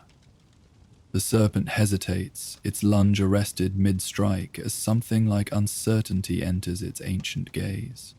With a shout that drowns out even the thunder, Thor directs the accumulated power outward, not in a single bolt but in dozens, hundreds of lightning strikes that lance out in all directions. Each finds unerring purchase on the serpent's enormous body, creating a web of blue-white energy that encases the creature like a cage of light. The Leviathan thrashes in agony, its roars becoming screams as the divine electricity courses through its body. Its storm magic falters and fails, the unnatural clouds beginning to disperse as Thor's power overwhelms the creature's sorcery. For a moment that stretches into eternity, the tableau holds. Thor suspended above the waves in a corona of lightning, the serpent writhing within its electric prison. Then, with a final convulsion of its massive form, the beast dives beneath the surface, trailing streamers of crackling energy as it retreats to the depths. The sea, so recently turbulent with unnatural fury, begins to calm. The wind dies down to a gentle breeze, and the rain tapers off until only a fine mist remains. Sunlight breaks through the dispersing clouds, creating bands of golden light that illuminate the now peaceful waters. Thor descends slowly to hover just above the surface, his gaze fixed on the spot where the serpent disappeared. Mjolnir still crackles with residual energy in his hand, ready should the beast return for another round of combat. Minutes pass, and the sea remains undisturbed. Finally, Thor relaxes his stance slightly, though vigilance never leaves his eyes. "It is not dead," he announces to the empty air, and to you, his unseen companion. A creature of such size and power would leave more evidence of its passing if truly slain, but it is sorely wounded and will think twice before threatening the shores of Midgard again. From the distance comes the sound of creaking timbers and billowing sail. The sea hammer approaches cautiously, its crew lining the rails to witness the aftermath of the titanic battle. Freya stands at the prow, her expression a mixture of awe and relief as she surveys the now calm waters. "Is it finished, Lord Thor?" she calls as the longship draws near. Thor rises higher into the air to meet the approaching vessel. "The immediate threat is ended, Captain. The serpent has retreated to nurse its wounds in the ocean depths." He alights gently on the deck, his weight barely causing the timbers to flex beneath his feet. The crew gives him a respectful berth, many making signs of blessing or protection as he passes.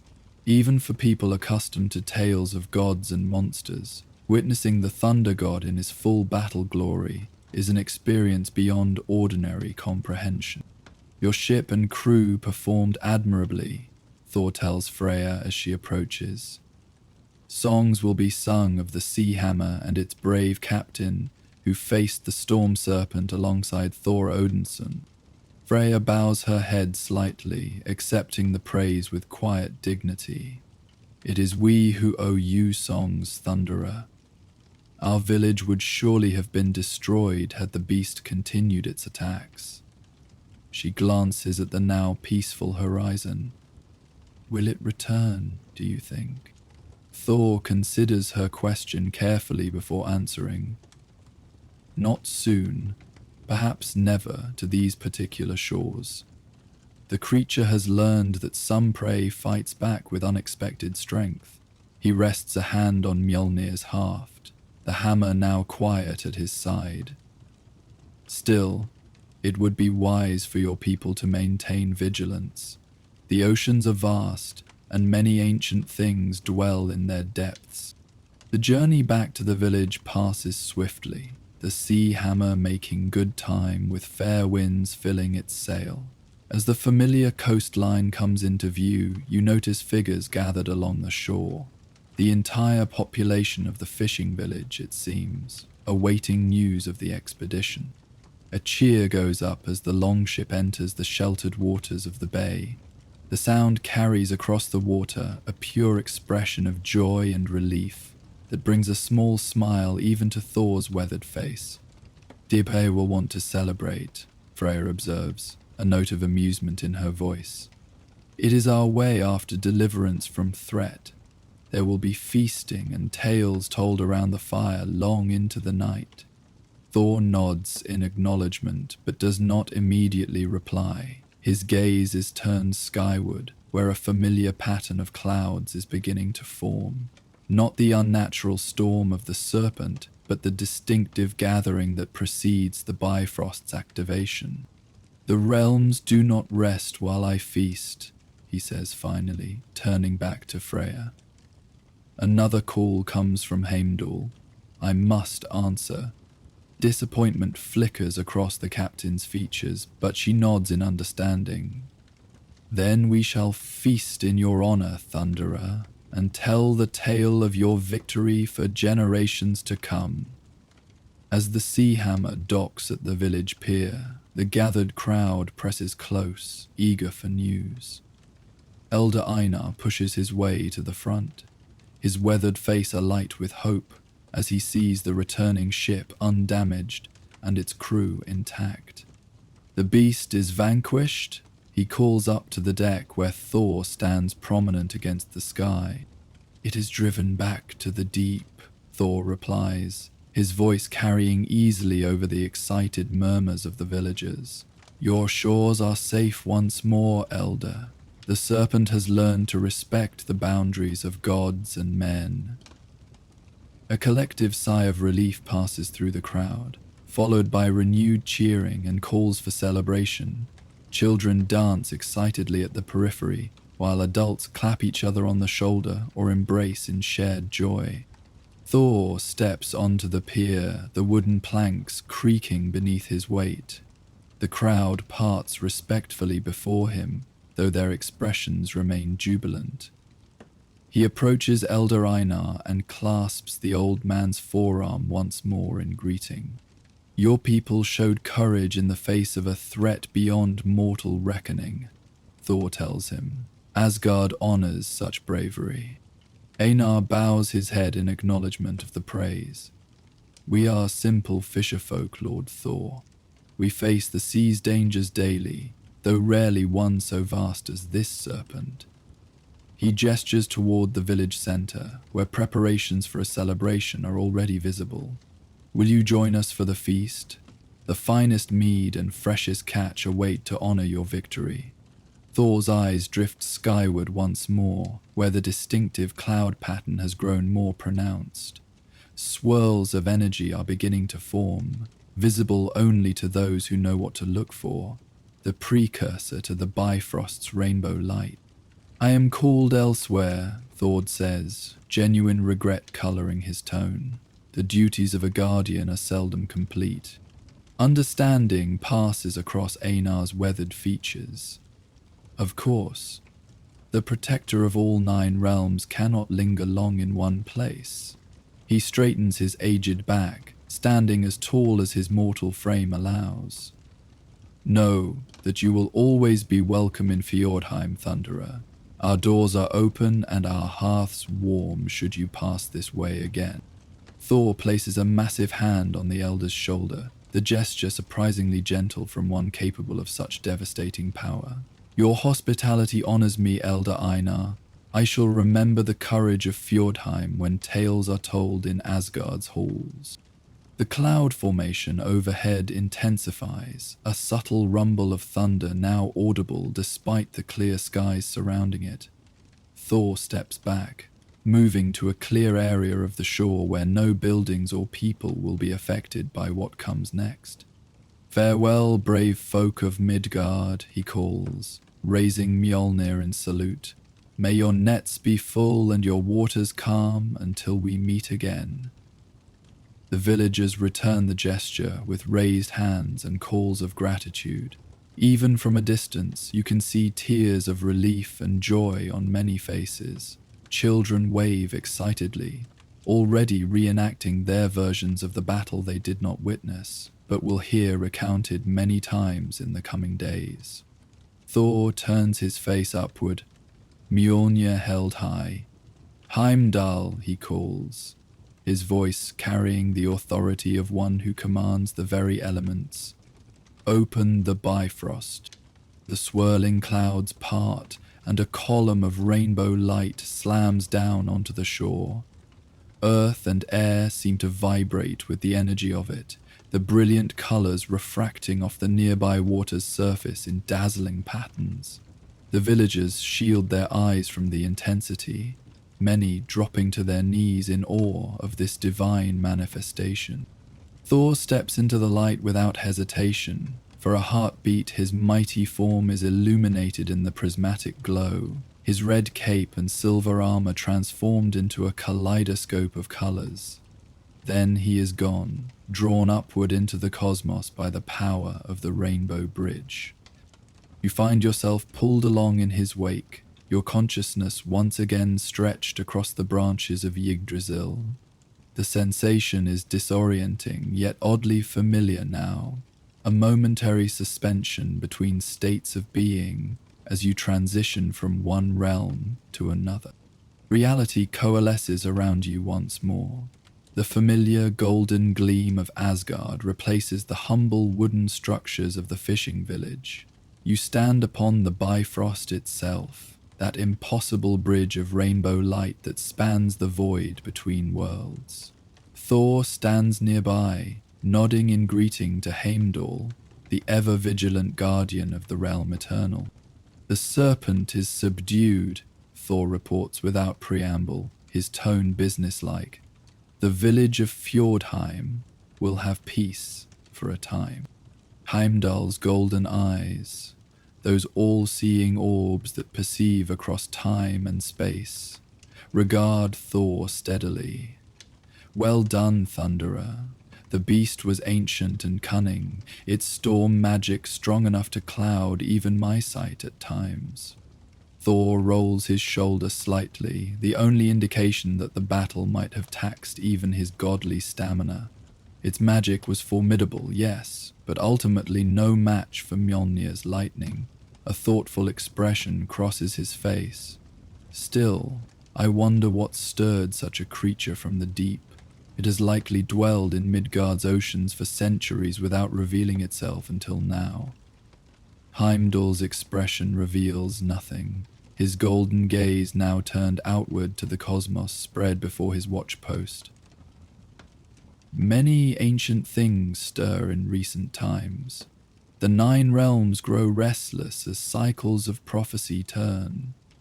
He shifts his attention back to Thor. But such ponderings must wait. Your father would speak with you, Odinson. He awaits in the throne room. Thor nods, his expression shifting to one of contained curiosity. For the All-Father to summon him immediately upon his return from Midgard suggests matters of importance. Without further conversation, he strides past Heimdall and makes his way along the Rainbow Bridge toward the golden spires of Asgard proper. You follow, once again, the unseen witness to the God of Thunder's journeys. The bridge beneath your feet seems solid yet not quite material, a pathway of pure light-given substance by divine will and ancient magic. Each step sends ripples of color spreading outward, like walking across the surface of a soap bubble that somehow supports your weight. As you approach the main gates of Asgard, the true scale of the realm eternal becomes apparent. Golden towers rise thousands of feet into the perpetual twilight sky, their surfaces catching the light of distant stars in glittering patterns. The architecture defies mortal understanding, with impossible overhangs and spirals that seem to obey different laws of physics than those governing Midgard. Guards in gleaming armor stand at attention as Thor approaches, striking their spear butts against the golden floor in unified salute. They show no awareness of your presence, their eyes fixed forward with perfect discipline as the God of Thunder passes between them into the main thoroughfare of Asgard. The city beyond the gates teems with life and energy. Aesir go about their daily business, some clearly warriors training or maintaining equipment, others craftspeople or merchants tending to the practical needs of the realm. All move with a fluid grace that speaks to their divine nature, each motion precise and purposeful. Many pause to offer respectful greetings as Thor passes.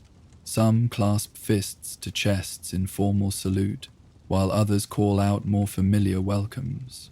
It is clear that the Thunderer is not just respected, but genuinely beloved among his people. Thor acknowledges these greetings with nods or brief waves, but his stride remains purposeful as he makes his way toward the central palace that dominates the Asgardian skyline. The massive structure rises from the heart of the city like a mountain of gold and silver, its countless windows gleaming with warm light from within.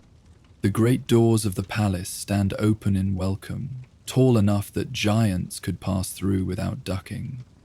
More guards stand at attention here, their armor more elaborate than those at the city gates, marking them as the personal protectors of the royal household.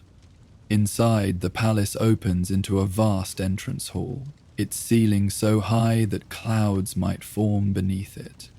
Pillars of gold support this enormous space, each carved with scenes from Asgard's long history. Battles won, monsters defeated, alliances forged, and knowledge gained. The floor is polished stone that reflects the warm light from countless braziers and magical illumination. Thor moves through this space with the familiarity of one returning home, making his way unerringly toward the throne room. Servants and nobles alike step aside respectfully, though many watch with curious eyes. The Thunderer still bears signs of his recent battle. His armor shows scorch marks from the serpent's lightning, and dried sea salt crusts his red cape in places. Finally, you reach the entrance to the throne room itself. Massive doors of gold and silver stand open, revealing the heart of Asgard's power. The hall beyond stretches for what seems like miles, its walls lined with pillars, and its high ceiling adorned with constellations that subtly shift and move, a living map of the cosmos as seen from the realm eternal. At the far end, upon a raised dais accessible by a series of wide steps, sits Hixgalf, the throne of Odin Allfather, from which all 9 realms can be observed, and upon this throne sits Odin himself, his aged yet powerful form draped in ceremonial robes, his one remaining eye gleaming with the wisdom and power accumulated over thousands of years. Thor approaches the throne, his footsteps echoing in the cavernous space. Several of Odin's advisors stand nearby, including his wife Frigga, whose ageless beauty is matched only by the intelligence evident in her gaze. All eyes turn to Thor as he approaches. The god of thunder stops at the base of the steps and places his right fist over his heart in formal salute. "Father," he acknowledges, his deep voice carrying easily throughout the vast chamber. "Heimdall said you wished to speak with me." Odin studies his son for a long moment, his single eye revealing nothing of his thoughts. When he finally speaks, his voice carries both the weight of authority and the subtle resonance of immense power held firmly in check. "The Midgard serpent you faced was no ordinary beast," he states without preamble. "It was awakened deliberately, a pawn in a game played by forces that would upset the balance between realms." Thor's brow furrows at this news. Awakened by whom, father? And to what purpose? Odin rises from his throne, Gungnir, his spear of power gripped in his right hand. He descends the steps with measured pace, coming to stand before his son.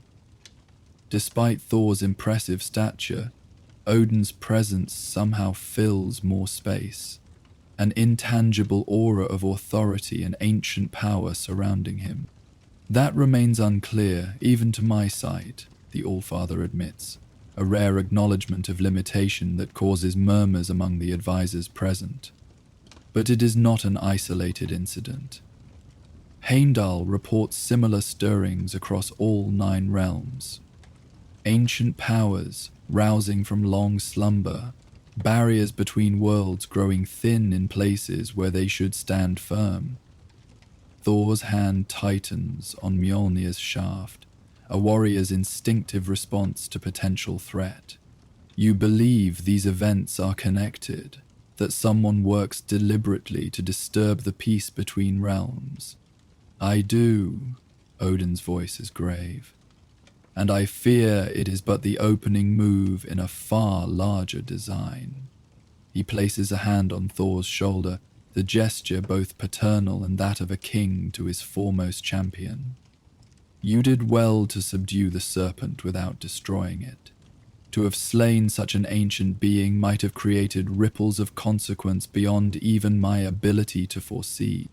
Thor nods, accepting the rare praise with appropriate gravity. The beast was formidable, but ultimately yielded to Mjolnir's lightning. It will think twice before threatening Midgard's shores again. Perhaps, Odin replies, though something in his tone suggests he is not entirely convinced. But vigilance must be maintained. I would have you ready to respond should similar threats emerge elsewhere. I stand ready, father, Thor assures him, straightening his already impressive posture. Asgard's protection extends to all 9 realms under your sovereignty. Odin studies his son's face for a moment longer, then nods in satisfaction. Go, rest and restore yourself. Battles await in the days to come, and you will need your full strength to face them. Thor salutes once more, then turns to leave the throne room. You follow in his wake, drawn by the same mysterious connection that has made you witness to his journeys thus far. As you pass through the massive doorway, you notice Loki standing in shadow nearby, his expression thoughtful as he watches his brother depart. The god of thunder makes his way through the palace's golden corridors, eventually arriving at his personal chambers. Unlike the ostentatious decorations that adorn much of Asgard, Thor's rooms are relatively austere, comfortable but practical, befitting a warrior who spends more time in the field than at court. He removes Mjolnir from his belt and places the hammer on a specially reinforced stand near his bed. The weapon seems to hum faintly, as if still resonating with the power channeled through it during the battle with the sea serpent. Thor regards it for a moment, his expression unreadable, before beginning to remove his battle-worn armor. As he sheds the outer trappings of the god of thunder, a subtle change comes over him. The mantle of divine champion eases from his shoulders along with the physical weight of his armor. What remains is still Thor, still powerful beyond mortal comprehension, but somehow more accessible, more present in the moment, rather than caught up in the grand responsibilities of godhood. He moves to a balcony that opens from his chambers, looking out over the gleaming city of Asgard and the cosmos beyond. The view is breathtaking. Stars and nebulae visible even in what passes for daylight in the realm eternal. The branches of Yggdrasil faintly visible as lines of force connecting the 9 realms. Thor leans against the balcony's edge, his gaze distant as he contemplates his father's words. Ancient powers stirring, he murmurs to himself. Barriers growing thin. A slight frown creases his brow. Something moves in shadow, beyond even Heimdall's sight. But what? And guided by whose hand? The questions hang in the air, unanswered. The cosmos offers no immediate revelations, only the eternal dance of stars and worlds continuing, as it has since the dawn of creation. A gentle breeze stirs Thor's golden hair, carrying with it scents that could not exist on Midgard, the distinctive aroma of Asgardian flowers in perpetual bloom, the clean metallic tang of enchanted fountains, the spiced fragrance of foods unlike any prepared by mortal hands. The familiar sensations seem to center the god of thunder, bringing him fully into the present moment.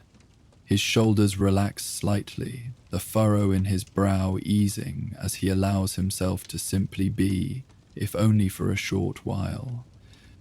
A battle at a time, he tells himself, a warrior's pragmatic approach to problems that might otherwise seem overwhelming. The serpent is subdued, Midgard's shores are safe, Whatever comes next will be met with equal strength. With that resolution made, Thor turns from the balcony and moves to a large chair positioned near a hearth where flames dance merrily.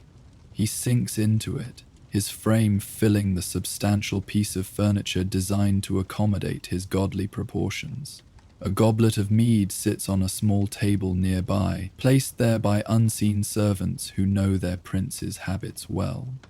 Thor takes up the goblet and sips appreciatively, the golden liquid catching the light as it moves. The mead of Asgard is not like that brewed by mortals. It carries the essence of sunlight and victory, warming not just the body, but the spirit of those who partake. As he drinks, the tension of battle continues to ease from Thor's powerful form. His eyelids grow heavier, the goblet tilting slightly in his hand as exhaustion, even gods know its touch after sufficient exertion, begins to claim him. The fire in the hearth burns steadily, its warm light painting the chamber in soft gold and amber hues. The flames dance and sway in hypnotic patterns, occasionally sending a tiny shower of sparks upward when a piece of wood shifts in the grate. Thor's breathing deepens and slows, the goblet now resting loosely in his relaxed grip. His eyes close fully, the god of thunder yielding temporarily to the need for rest and recovery.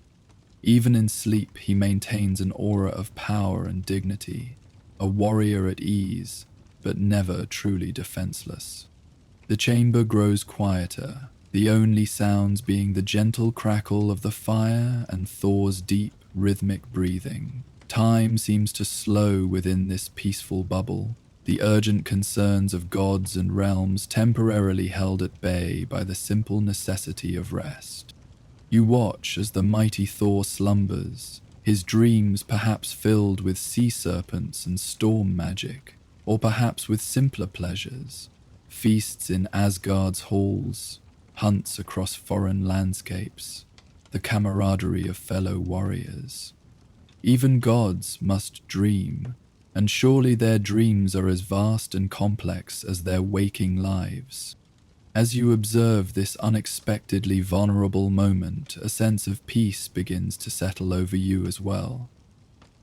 There is something profoundly reassuring about seeing even the mightiest of beings yield to the gentle embrace of sleep.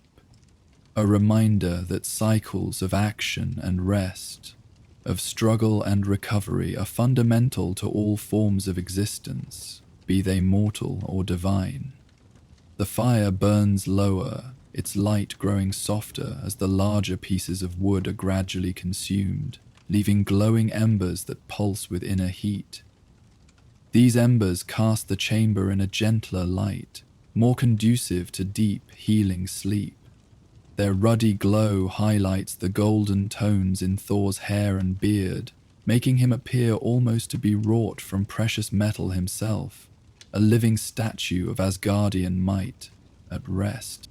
Outside the windows, the eternal twilight of Asgard shifts subtly toward night, though true darkness never fully claims the realm eternal. Stars become more prominent against the deepening blue of the sky, their light combining with that of distant nebulae to create a cosmic tapestry of unimaginable beauty. Within this peaceful tableau, surrounded by the quiet majesty of Asgard and the reassuring presence of its sleeping champion, you feel your own consciousness beginning to drift. The adventures you have witnessed, the fiery forge city of the dwarves, the raging battle upon storm-tossed seas, seem to recede slightly, taking on the quality of half-remembered dreams. Your awareness of Thor's chamber grows less distinct, the edges of your perception softening as you too begin to yield to the soothing embrace of rest. The gentle rhythm of the thunderer's breathing becomes a lullaby of sorts, a steady cadence that invites your own breathing to synchronize with it. Somewhere in the distance, perhaps from another chamber in the vast palace or carried on the evening breeze from the city below, comes the faint sound of music. A single harp, played by skilled hands, its melody both melancholy and uplifting. The notes seem to drift through the air like golden motes of dust in sunlight, adding another layer of serenity to the already peaceful scene. As your consciousness continues to drift, hovering on the threshold between wakefulness and dreams, you retain just enough awareness to appreciate the profound privilege of witnessing these moments in the life of a god. Not the grand battles or formal councils that feature in the sagas, but the quiet interludes between, the secret moments of vulnerability and restoration that are seldom recorded by the skalds. Thor shifts slightly in his sleep, settling deeper into the chair that cradles his powerful form. The goblet slips from his fingers, but instead of falling to the floor, it hangs suspended in mid-air for a heartbeat before gently floating to rest upon the nearby table. A small manifestation of the ambient magic that permeates the realm eternal, preserving harmony even in such minor matters. The last of the larger logs in the fireplace collapses into glowing coals, sending a brief flurry of sparks upward before settling into a steady ruby radiance. The chamber grows dimmer but no less welcoming, the shadows soft and the remaining light perfectly sufficient for restful slumber.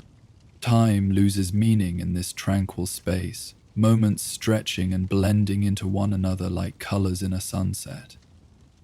There is no urgency here, no need to measure or constrain the passage of hours.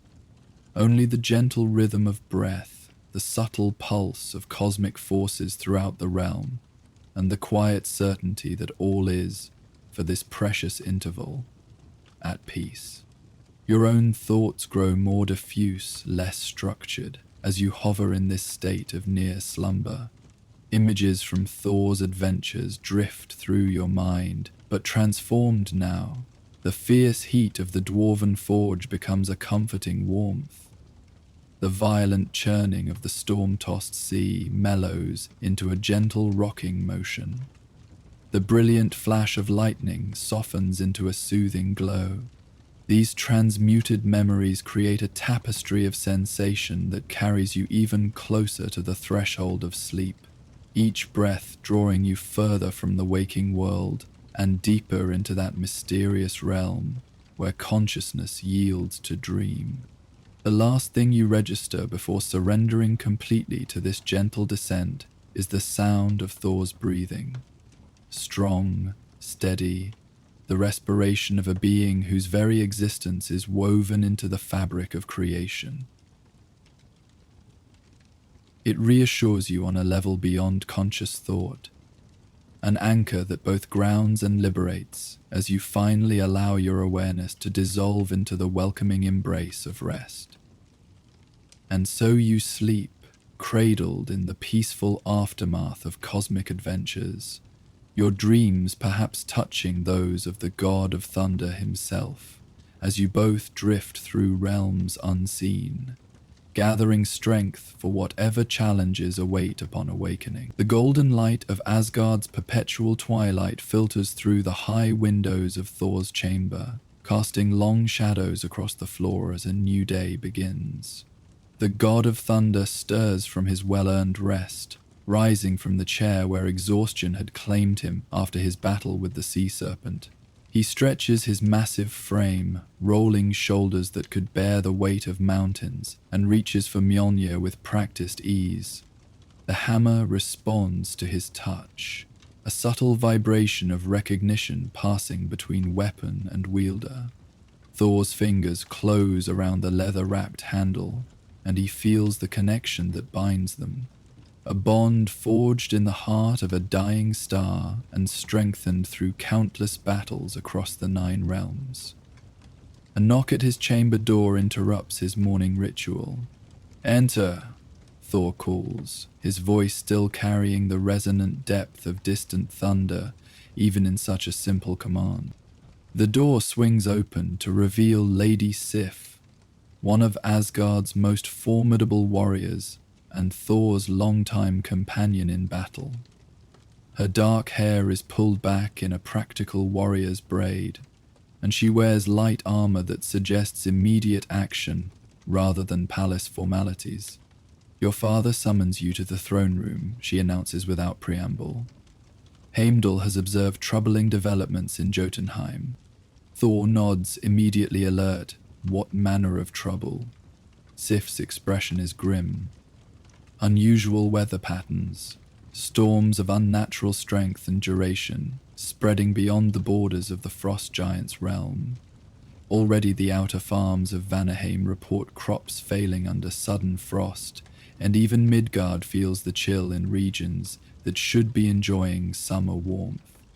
Jotunheim's internal affairs are their own, Thor muses, reaching for his armor, but when their actions threaten the other realms, Asgard must respond. He fastens his chest plate with practiced movements. Did Heimdall identify the source? A faction of frost giants led by a chieftain named Ymir, Sif replies, leaning against the doorframe as Thor continues to arm himself. They have established a stronghold deep in the glacial plains of northern Jotunheim, far from the traditional territories. From there, they appear to be orchestrating these magical blizzards.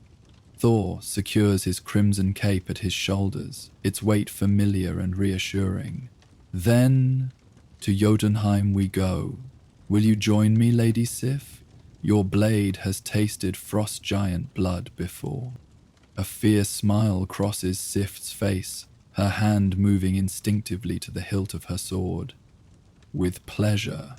Though Odin suggested Heimdall might better serve as your companion for this journey, his sight could prove valuable in the blinding snowstorms we are likely to encounter. Thor considers this wisdom and nods. Then let us not keep my father or the gatekeeper waiting.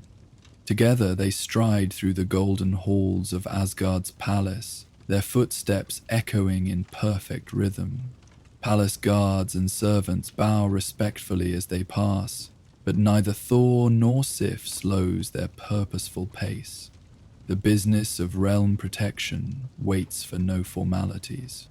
The throne room doors stand open in anticipation of their arrival. Inside, Odin sits upon Hlidskjalf, his expression grave beneath his silver-white beard. Beside the throne stands Heimdall, his golden armor gleaming in the hall's light, his ever-vigilant eyes fixed on some distant point beyond the palace walls. My son, Odin acknowledges as Thor and Sif approach and kneel briefly before the dais. Heimdall has shared his observations with you. Lady Sif has informed me of the unnatural storms spreading from Jotunheim, Thor confirms, rising to his feet. I stand ready to confront these frost giants and end their weather magic before more harm comes to the realms under Asgard's protection. Odin nods slowly, his single eye studying Thor with an intensity that has made kings and creatures tremble throughout the millennia. This is no simple raid for glory or plunder, Thor. Ymir is ancient, even by the standards of the Jotnar. His mastery of ice magic rivals that of their king, and he has gathered to his banner those who chafe under the peace treaty between our realms. All the more reason to respond swiftly and decisively, Thorn replies, his grip tightening on Mjolnir's haft. Indeed, Odin agrees, but with caution as well as courage. Heimdall will accompany you to the boundary of Gymir's territory. His sight may penetrate the magical storms where others would be blinded. The All-Father turns his gaze to the watchful guardian. You are prepared for this journey, gatekeeper. Heimdall inclines his head slightly, his golden eyes finally shifting to focus on the present company. I have observed Gymir's movements for 7 days and nights. I know the paths through his defenses, though even my sight grows clouded at the heart of his stronghold. Then we waste time with words while the realms suffer under unseasonal frost, Thor declares, impatient now to begin the mission, Father, with your blessing we will depart immediately. Odin rises from his throne, Gungnir clasped firmly in his right hand. The spear glints in the hall's light, runes of ancient power briefly flaring along its length as the All-Father descends the dais step. You have my blessing, he states, placing his left hand on Thor's shoulder. But heed this counsel, my son. Sigurmir seeks not just to spread winter, but to provoke Asgard. His actions are calculated to draw our wrath. Be the thunder that strikes with purpose, not the storm that rages without thought. Thor places his fist over his heart in acknowledgement of his father's wisdom. I will remember your words when I face him, father. With formalities concluded, Thor and Heimdall make their way to the Bifrost. The rainbow bridge stretches before them, its crystalline surface shimmering with colors beyond mortal comprehension. You follow in their wake, once again the unseen observer of Thor's journey. Heimdall's stride matches Thor's pace for pace despite the difference in their builds. Where Thor is broad and openly powerful, Heimdall's strength is contained, coiled like a spring ready to release at the perfect moment. His golden eyes scan the cosmos even as they walk, ever vigilant, ever watching. What can you tell me of Gymir's defenses? Thor asks as they approach the dome at the bridge's end where the Bifrost mechanism awaits. Has gathered nearly 200 frost giants to his cause, Heimdall replies, his deep voice even and measured.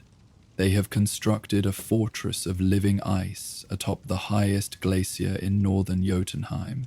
From this vantage, they have clear lines of sight to all approaches, and their sorcerers work day and night to extend the reach of their winter magic. 200 is a sizable force, Thorn muses, though his tone holds no fear, merely tactical consideration. Indeed, Heimdall agrees, though it is not their numbers that concern me most. Gemnir has surrounded his stronghold with perpetual blizzards, storms so fierce and magically enhanced that even my sight cannot fully penetrate them. We will be fighting not just against the Jotnar, but against the very elements themselves. They reach the golden dome where the Bifrost begins and ends. Heimdall steps onto the central platform and draws his massive sword, the key that activates the Rainbow Bridge's transportation magic. With practiced precision, he inserts the blade into the mechanism at the center of the chamber. Be warned, Odinson, Heimdall says as energy begins to build around them, the dome's interior walls spinning faster and faster. The Bifrost will deposit us at the edge of Gymir's territory, but from there we must traverse the storm-racked landscape on foot. Even your powers of flight may be hampered by the magical gales we will encounter. Thor nods, his expression resolute. Then we shall face the storms as we would any foe, directly and without hesitation. The energy within the dome reaches its crescendo, and reality itself seems to stretch and bend around you. In a flash of rainbow light, the golden splendor of Asgard vanishes, replaced by a world of blinding white and howling wind. The transition from Asgard's perpetual golden twilight to Jotunheim's harsh bleakness is jarring. Your senses struggle to adjust to the sudden assault of bitter cold and swirling snow. The wind screams across a vast glacial plain, carrying ice crystals sharp enough to cut exposed skin. The sky above is a uniform grey, making it impossible to determine the time of day or the sun's position. Thor and Heimdall stand motionless for a moment, allowing their Asgardian physiologies to adapt to the extreme conditions. Their breath forms thick clouds before their faces, but neither shows discomfort despite the biting cold. There, Heimdall says, pointing toward the northern horizon where massive, jagged formations loom through the swirling snow.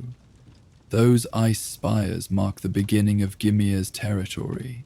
His fortress lies 20 leagues beyond, at the heart of the magical blizzard.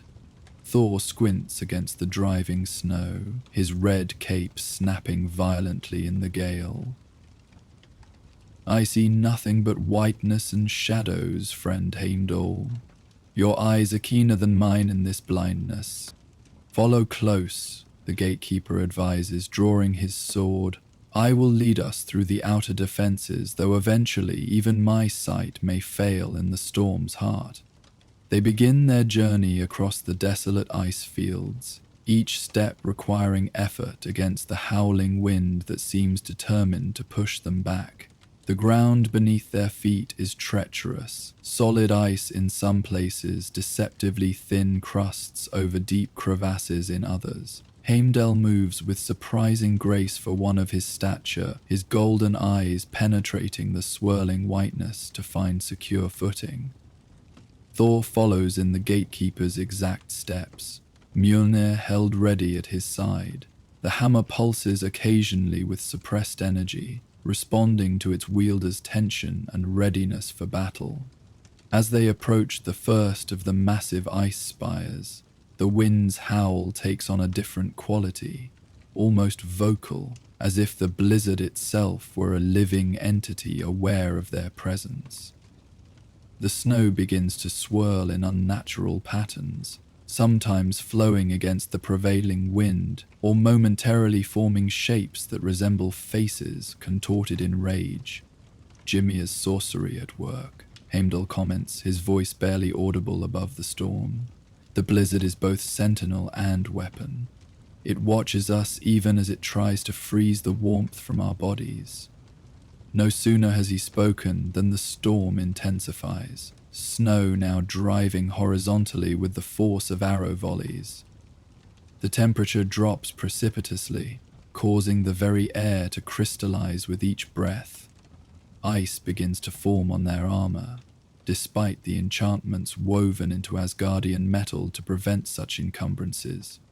Thor growls in annoyance, swinging Mjolnir in a tight circle. Sparks of electricity begin to dance along the hammer's surface, and a localized countercurrent of warm air forms around the two Asgardians. The magical ice retreats, melting from their armor and creating a small pocket of relative comfort amid the raging blizzard. They know we come, Thor states, now certain of the storm's unnatural awareness. Heimdall nods grimly, his golden eyes narrowing as he peers into the whiteness ahead, and they prepare to welcome us. I count 30 frost giants concealed among the ice spires. They await our approach, weapons ready. Thor's expression shifts to one of grim anticipation. Then let us not disappoint them. He raises Mjolnir to the grey sky. Perhaps a proper introduction is in order. Lightning answers his call, not from the clouds above, but seemingly from within the hammer itself. Blue-white energy crackles along its surface, building in intensity until the air itself begins to vibrate with gathered power. With practiced skill, Thor directs this energy outward, not in a single devastating bolt, but in a sphere of electrical force that expands rapidly around them. The wave of energy races across the ice field toward the concealed frost giants. As it passes over the landscape, it briefly illuminates everything it touches with harsh blue-white light, revealing what the storm had hidden. You glimpse massive blue-skinned figures crouched behind ice formations, their red eyes widening in surprise as their cover is literally highlighted by Thor's power. The lightning sphere dissipates before reaching the frost giants, its purpose as a revelation rather than a weapon fulfilled. But the message has been delivered. The Asgardians know exactly where their enemies hide, and subterfuge is no longer an option. A moment of stillness follows, broken only by the eternal howling of the wind. Then, with roars that rival the storm itself, the frost giants emerge from their concealment. They are enormous beings, the smallest standing twice Thor's height. their blue skin covered in lined patterns that might be tribal markings or perhaps natural formations like the walls of a fingerprint. They wear minimal armor fashioned from leather and bone, seemingly unconcerned with the bitter cold that would kill most beings in minutes. "As guardians," one giant bellows, his voice carrying even over the gale, "your deaths will please Ymir." He raises a massive ice spear and charges, his companions following with weapons of ice and stone held high. Thor's response is immediate and devastating. Mjolnir flies from his hand with lethal accuracy, striking the lead giant squarely in the chest. The impact sends the massive creature flying backward, colliding with two of his companions before all three crash into an ice spire with enough force to shatter its base. The massive formation topples, crushing another giant beneath countless tons of ancient ice. The hammer returns to Thor's outstretched hand just as the remaining giants close the distance. Heimdall moves with liquid grace, his sword describing golden arcs through the air as he engages three frost giants simultaneously. Despite being dwarfed by his opponents, the gatekeeper fights with the precision of one who has observed every fighting style in the 9 realms over thousands of years. Thor meets the giant charge head-on, Mjolnir becoming a blur of motion as he strikes with godly strength. Each impact is accompanied by a crack of thunder that momentarily drowns out even the howling blizzard. Frost giants fall before him like wheat before a scythe, their ice weapons shattered, their massive bodies flung aside by the thunderer's might. One particularly large giant manages to land a glancing blow on Thor's shoulder with a club of solid ice. The weapon shatters on impact, but frost immediately begins to spread across Thor's armor from the point of contact. The magical cold seeps through metal and leather, reaching for the flesh beneath with hungry intensity. Thor grimaces at the sensation but does not falter. Instead, he channels lightning through his own body, the electrical energy burning away the invading frost. The giant who struck him has no time to retreat before Mjolnir crashes into his midsection, folding the massive creature in half before sending him tumbling across the ice field like a discarded toy. Heimdall dispatches his final opponent with a precise thrust that finds the gap between the giant's crude armor pieces. The massive being falls to his knees, golden sword protruding from his chest, before toppling face first onto the ice. The gatekeeper retrieves his weapon with a smooth motion, flicking blue blood from the blade with a practiced twist of his wrist. "Well fought, Heimdall," Thor acknowledges, as he fells the last of his own opponents with a sweeping strike that shatters both the giant's ice axe and the arm that held it. Heimdall merely nods, his golden eyes already scanning the path ahead. This was but the first line of defense, he cautions. The storm grows stronger as we approach the fortress, and more giants await within its embrace. As if to confirm his words, the blizzard intensifies, snow and ice now driven by winds of impossible strength. Visibility reduces to mere feet, and the cold becomes so severe that the very air seems to crystallize with each breath. Thor's earlier countermeasure of circulating warm air now requires constant maintenance, draining energy that might be needed for battles to come. "Lead on, friend," Thor urges, raising his voice to be heard above the howling gale. "Your eyes must be our guide through this white blindness." Heimdall moves forward with confidence, finding paths through the increasingly treacherous terrain that would be invisible to normal sight. They navigate around hidden crevasses and beneath ice formations that loom like frozen waves about to crash down upon them.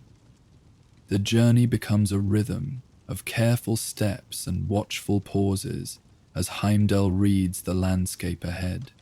Time loses meaning in the endless white void of the blizzard. It might be hours or merely minutes later when Heimdall suddenly raises his hand, signaling a halt. Thor stops immediately, trusting the gatekeeper's instincts without question. "What do you see?" he asks, his voice lowered despite the storm's coverage. "The fortress lies just beyond the next ridge," Heimdall replies, his golden eyes narrowed in concentration. "But Gymir has prepared a welcome. The ice itself has been enchanted to rise against any who approach uninvited." Even as he speaks, the ground beneath your feet begins to tremble. The smooth ice plain ahead suddenly bulges upward, forming humanoid shapes that grow taller and more defined with each passing moment. Where there was nothing but flat terrain moments before, now stand dozens of giants, crafted entirely of animated ice. Constructs given semblance of life through frost giant sorcery. These ice constructs lack the red eyes and blue skin of true Jotnar, but they move with purpose, forming a living barrier between the Asgardians and their goal. Their features are crude approximations of giant form, featureless faces with hollow depressions where eyes should be, limbs that terminate in rough points rather than fingers or toes. Yet there is a fluidity to their movements that speaks of the powerful magic animating them. "I have not fought such creatures before," Thor admits, studying the ice constructs with wary interest. "Are they vulnerable as flesh and blood would be?" "They are extensions of Gymir's will," Heimdall responds, readying his sword. "Physical damage will slow them, but only by defeating their master can we truly destroy them." Thor nods in understanding, then raises Mjolnir toward the grey sky once more. "Let us test their resilience nonetheless." Lightning answers his summons, arcing down from the clouds to strike the upraised hammer. Thor channels this raw energy through his body and into the ground at his feet.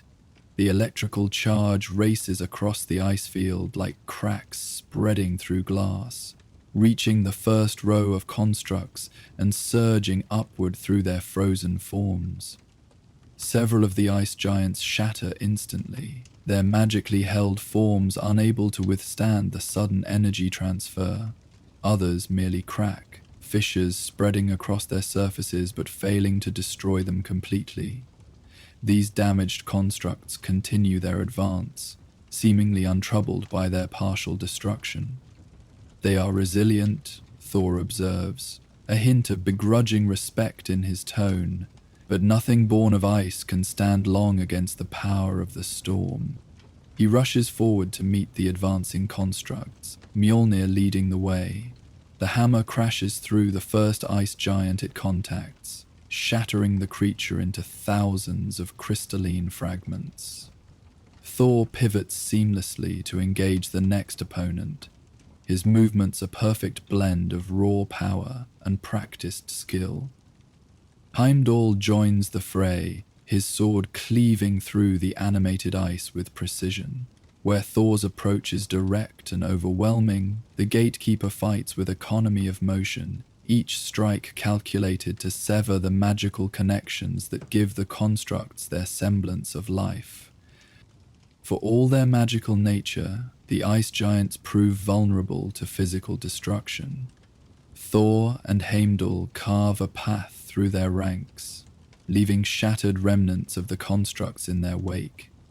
Yet for each one destroyed, the ground trembles again as more rise to replace them, an endless supply drawn from the vast ice field surrounding the fortress. "This is a delaying tactic," Heimdall calls out as he dispatches another construct. "Gymir hopes to exhaust us before we even reach his stronghold." Thor grunts in acknowledgement as he smashes through 3 ice giants with a single sweeping blow. "Then we must change our approach." He turns to Heimdall, a plan forming. "Can you see a direct path to the fortress from here?" The gatekeeper pauses, his golden gaze piercing the swirling snow and focusing on something beyond ordinary sight. Yes, he confirms after a moment. Beyond this ridge lies a deep ravine. Then the fortress rises from the glacier's highest point. There is a narrow bridge of ice spanning the chasm, the only approach unless one can fly. Then that is our route, Thor decides. He raises Mjolnir and begins to spin it rapidly by its leather strap. The hammer becomes a blur, creating a vortex that pulls at the surrounding air. Stand close, Heimdall. The gatekeeper moves to Thor's side, understanding the god of thunder's intention. As the constructs close in from all sides, Thor channels his power not into lightning, but into controlled flight. With a mighty heave, they are airborne, rising above the grasping hands of the ice giants and into the teeth of the magical blizzard. Flying under normal circumstances would be Thor's natural advantage, but Gymir's sorcery makes this aerial approach treacherous. The wind no longer simply howls, but actively fights against them, forming countercurrents and sudden downdrafts that threaten to dash them against the jagged ice formations below. Snow and ice crystals strike with the force of arrow volleys, stinging exposed skin and limiting visibility to near zero. Thor grits his teeth with the effort of maintaining their course through the magical tempest. Heimdall, lacking Thor's power of flight, holds firmly to the thunder god's cloak, his considerable weight an additional burden. Yet Thor's strength does not falter as he forces their way forward through sheer determination. There! Heimdall shouts over the shrieking gale, pointing toward what appears to be a darker shadow amid the swirling white. The ravine lies directly ahead, and the fortress beyond. Thor adjusts their trajectory, diving lower to gain a better perspective through the blinding snow. The ravine suddenly yawns before them, a chasm so deep that its bottom is lost in shadows, its sides sheer walls of ancient ice. Spanning this imposing gap is a bridge that seems impossibly delicate, a twisted arch of ice no wider than two frost giants standing shoulder to shoulder. Beyond the bridge rises Gymir's fortress, a sprawling construction of ice and stone that seems to grow directly from the glacier beneath. Massive towers of translucent blue-white ice reach toward the grey sky, each one crowned with swirling mini-blizzards that feed the greater storm enveloping the entire region. Stern-faced frost giants patrol the walls, their red eyes scanning the surrounding whiteness for approaching threat. We could bypass the bridge entirely, Thor suggests, Mjolnir still whirling to maintain their flight. Heimdall shakes his head, golden eyes narrowed against the stinging snow. The fortress is warded against aerial approach. See how the storm concentrates above the structure? Any attempt to fly directly to the stronghold would be met with magical forces beyond even your considerable power to overcome. Thor studies the swirling vortex centered over the fortress and reluctantly nods in agreement. The bridge it is, then. He adjusts their course, bringing them down toward the near side of the ravine where the narrow ice span begins. As their feet touch the ground, the magical blizzard seems to intensify further, as if the storm itself were aware of how close they have come to its master's sanctuary. The wind screams with near-sentient fury, and the cold bites deeper than physical sensation, reaching for the warmth of life itself. The bridge before them is even more precarious when viewed up close, a twisted structure of ice that somehow supports its own weight across the vast chasm. Its surface is not smooth but rippled and uneven, offering treacherous footing to any who would attempt the crossing. Gymir's workmanship, Thor asks, eyeing the strange formation with suspicion. Indeed, Heimdall confirms. The bridge is as much a test as a pathway. It will allow those worthy of Gymir's presence to cross, while casting the unworthy into the depths. His golden gaze shifts to Thor. It may react unpredictably to Asgardians. Thor approaches the bridge's edge without hesitation. Let it try its worst. Worthiness is a test I have passed before. He glances meaningfully at Mjolnir in his hand, the hammer that only the worthy can lift. Heimdall nods in acknowledgement but remains vigilant as Thor places his first step upon the ice bridge. The structure groans beneath the thunderer's weight, a deep, resonant sound that seems to emanate from the ice itself, rather than merely the stress of supporting his form. With each subsequent step, the bridge's reaction grows more pronounced. The ice beneath Thor's feet begins to shift and flow like semi-solid wax, attempting to disrupt his balance and send him plummeting into the abyss below. Spikes of ice erupt without warning, forcing him to dodge or smash them aside with Mjolnir. The very air above the bridge congeals into slashing blades of hardened frost that dive at both Asgardians with deadly intent. Halfway across, the bridge's resistance escalates dramatically. The ice underfoot suddenly liquefies, becoming a rushing torrent that threatens to sweep Thor's feet from under him. He plants Mjolnir firmly on the surface, using the immovable hammer as an anchor while the liquid ice flows harmlessly around it. The bridge knows we come to challenge its master, Thor calls back to Heimdall, who faces similar obstacles a few paces behind. It fights as if alive. In a sense, it is. The gatekeeper responds, his sword flashing as he parries another ice blade. Ymir has infused it with a fragment of his consciousness. We fight a piece of the frost giant's mind given form through his mastery of ice magic. This insight seems to harden Thor's resolve. His expression sets in grim determination as he pushes forward, no longer merely defending against the bridge's attacks, but actively countering them. When ice spikes erupt, he channels lightning through Mjolnir to shatter them before they fully form. When the surface becomes liquid, he calls upon the hammer's power of flight to carry him above the flow until solid footing can be found once more. Step by challenging step, the Asgardians advance across the bridge, drawing ever closer to the fortress looming before them. The structure's attacks grow more desperate as they near the far side. A final surge of liquid ice rises up in a massive wave that threatens to wash them both into the chasm below.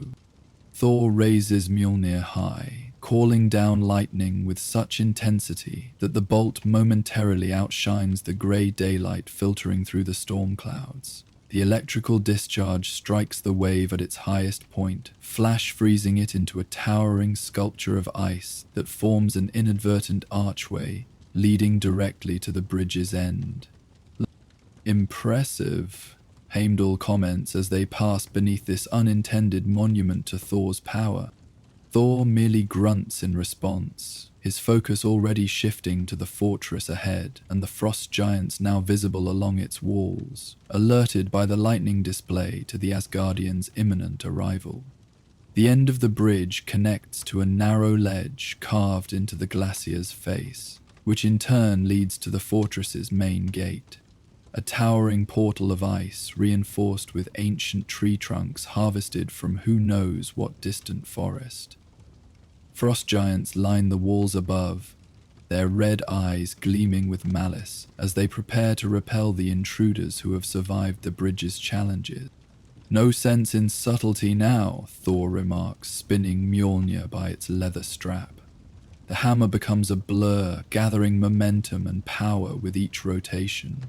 Lightning begins to dance along its surface, responding to its wielder's battle readiness. With a mighty heave, Thor launches Mjolnir directly at the fortress gate. The hammer strikes with the force of a small meteor. the impact sending shockwaves through the entire structure. Ice cracks and splinters, ancient wood groans, and with a sound like a mountain being torn asunder, the massive portal collapses inward. Thor catches the returning Mjolnir with practiced ease, a grim smile touching his lips. "Knock, knock," he mutters, then strides forward into the cloud of ice fragments and wood splinters that was once Gyrmir's gate. Heimdall follows close behind, his golden sword gleaming even in the dim light filtering through the ongoing blizzard. Together they enter the frost giant stronghold, prepared to face whatever awaits within its frozen halls. The fortress interior is a marvel of ice architecture. Vast chambers with ceilings so high they disappear into shadow, pillars carved from glacier ice that shimmer with an inner blue-white light, floors polished to mirror smoothness that reflect the movement of the giants patrolling the halls. Despite the destruction of the main gate, the fortress seems eerily quiet, as if holding its breath in anticipation. That anticipation is short-lived. A war cry echoes through the frozen corridors as frost giants pour into the entrance hall from adjoining chambers. They come wielding weapons of ice and stone, ancient blades that could cleave a mortal in half with a single stroke, maces that could shatter shield walls with their impact. Thor meets them head-on, Mjolnir singing through the air as he engages the first wave of defenders. Each impact is accompanied by a thunderclap that reverberates through the ice structure, causing cracks to spread across nearby pillars and walls. Frost giants fall before his onslaught, their massive bodies crashing to the floor with impacts that shake the very foundation of the fortress. Heimdall fights with characteristic precision, his golden sword finding vulnerabilities that others might miss.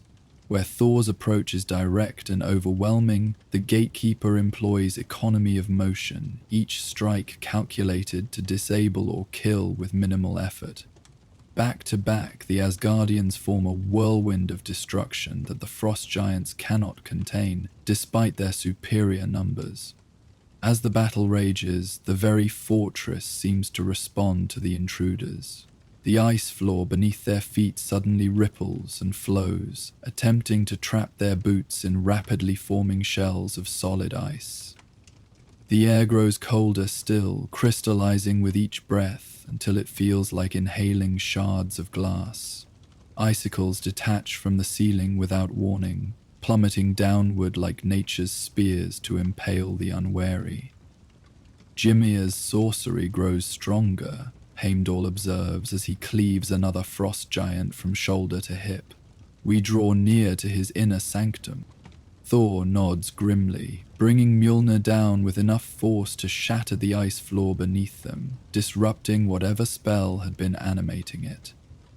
Then let us not keep the master of this frozen hell waiting any longer. They push deeper into the fortress, fighting through chamber after chamber of defenders. The opposition grows thinner but more skilled as they advance, no longer common warriors but elite guards trained specifically to protect their chieftain. These giants fight with unexpected discipline and coordination, forcing Thor and Heimdall to expend more effort with each encounter.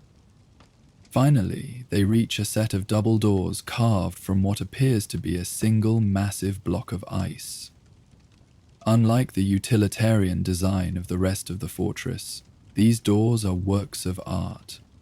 Intricate relief carvings depict frost giants triumphant over other races, with particular emphasis on scenes of Asgardians in defeat or chains.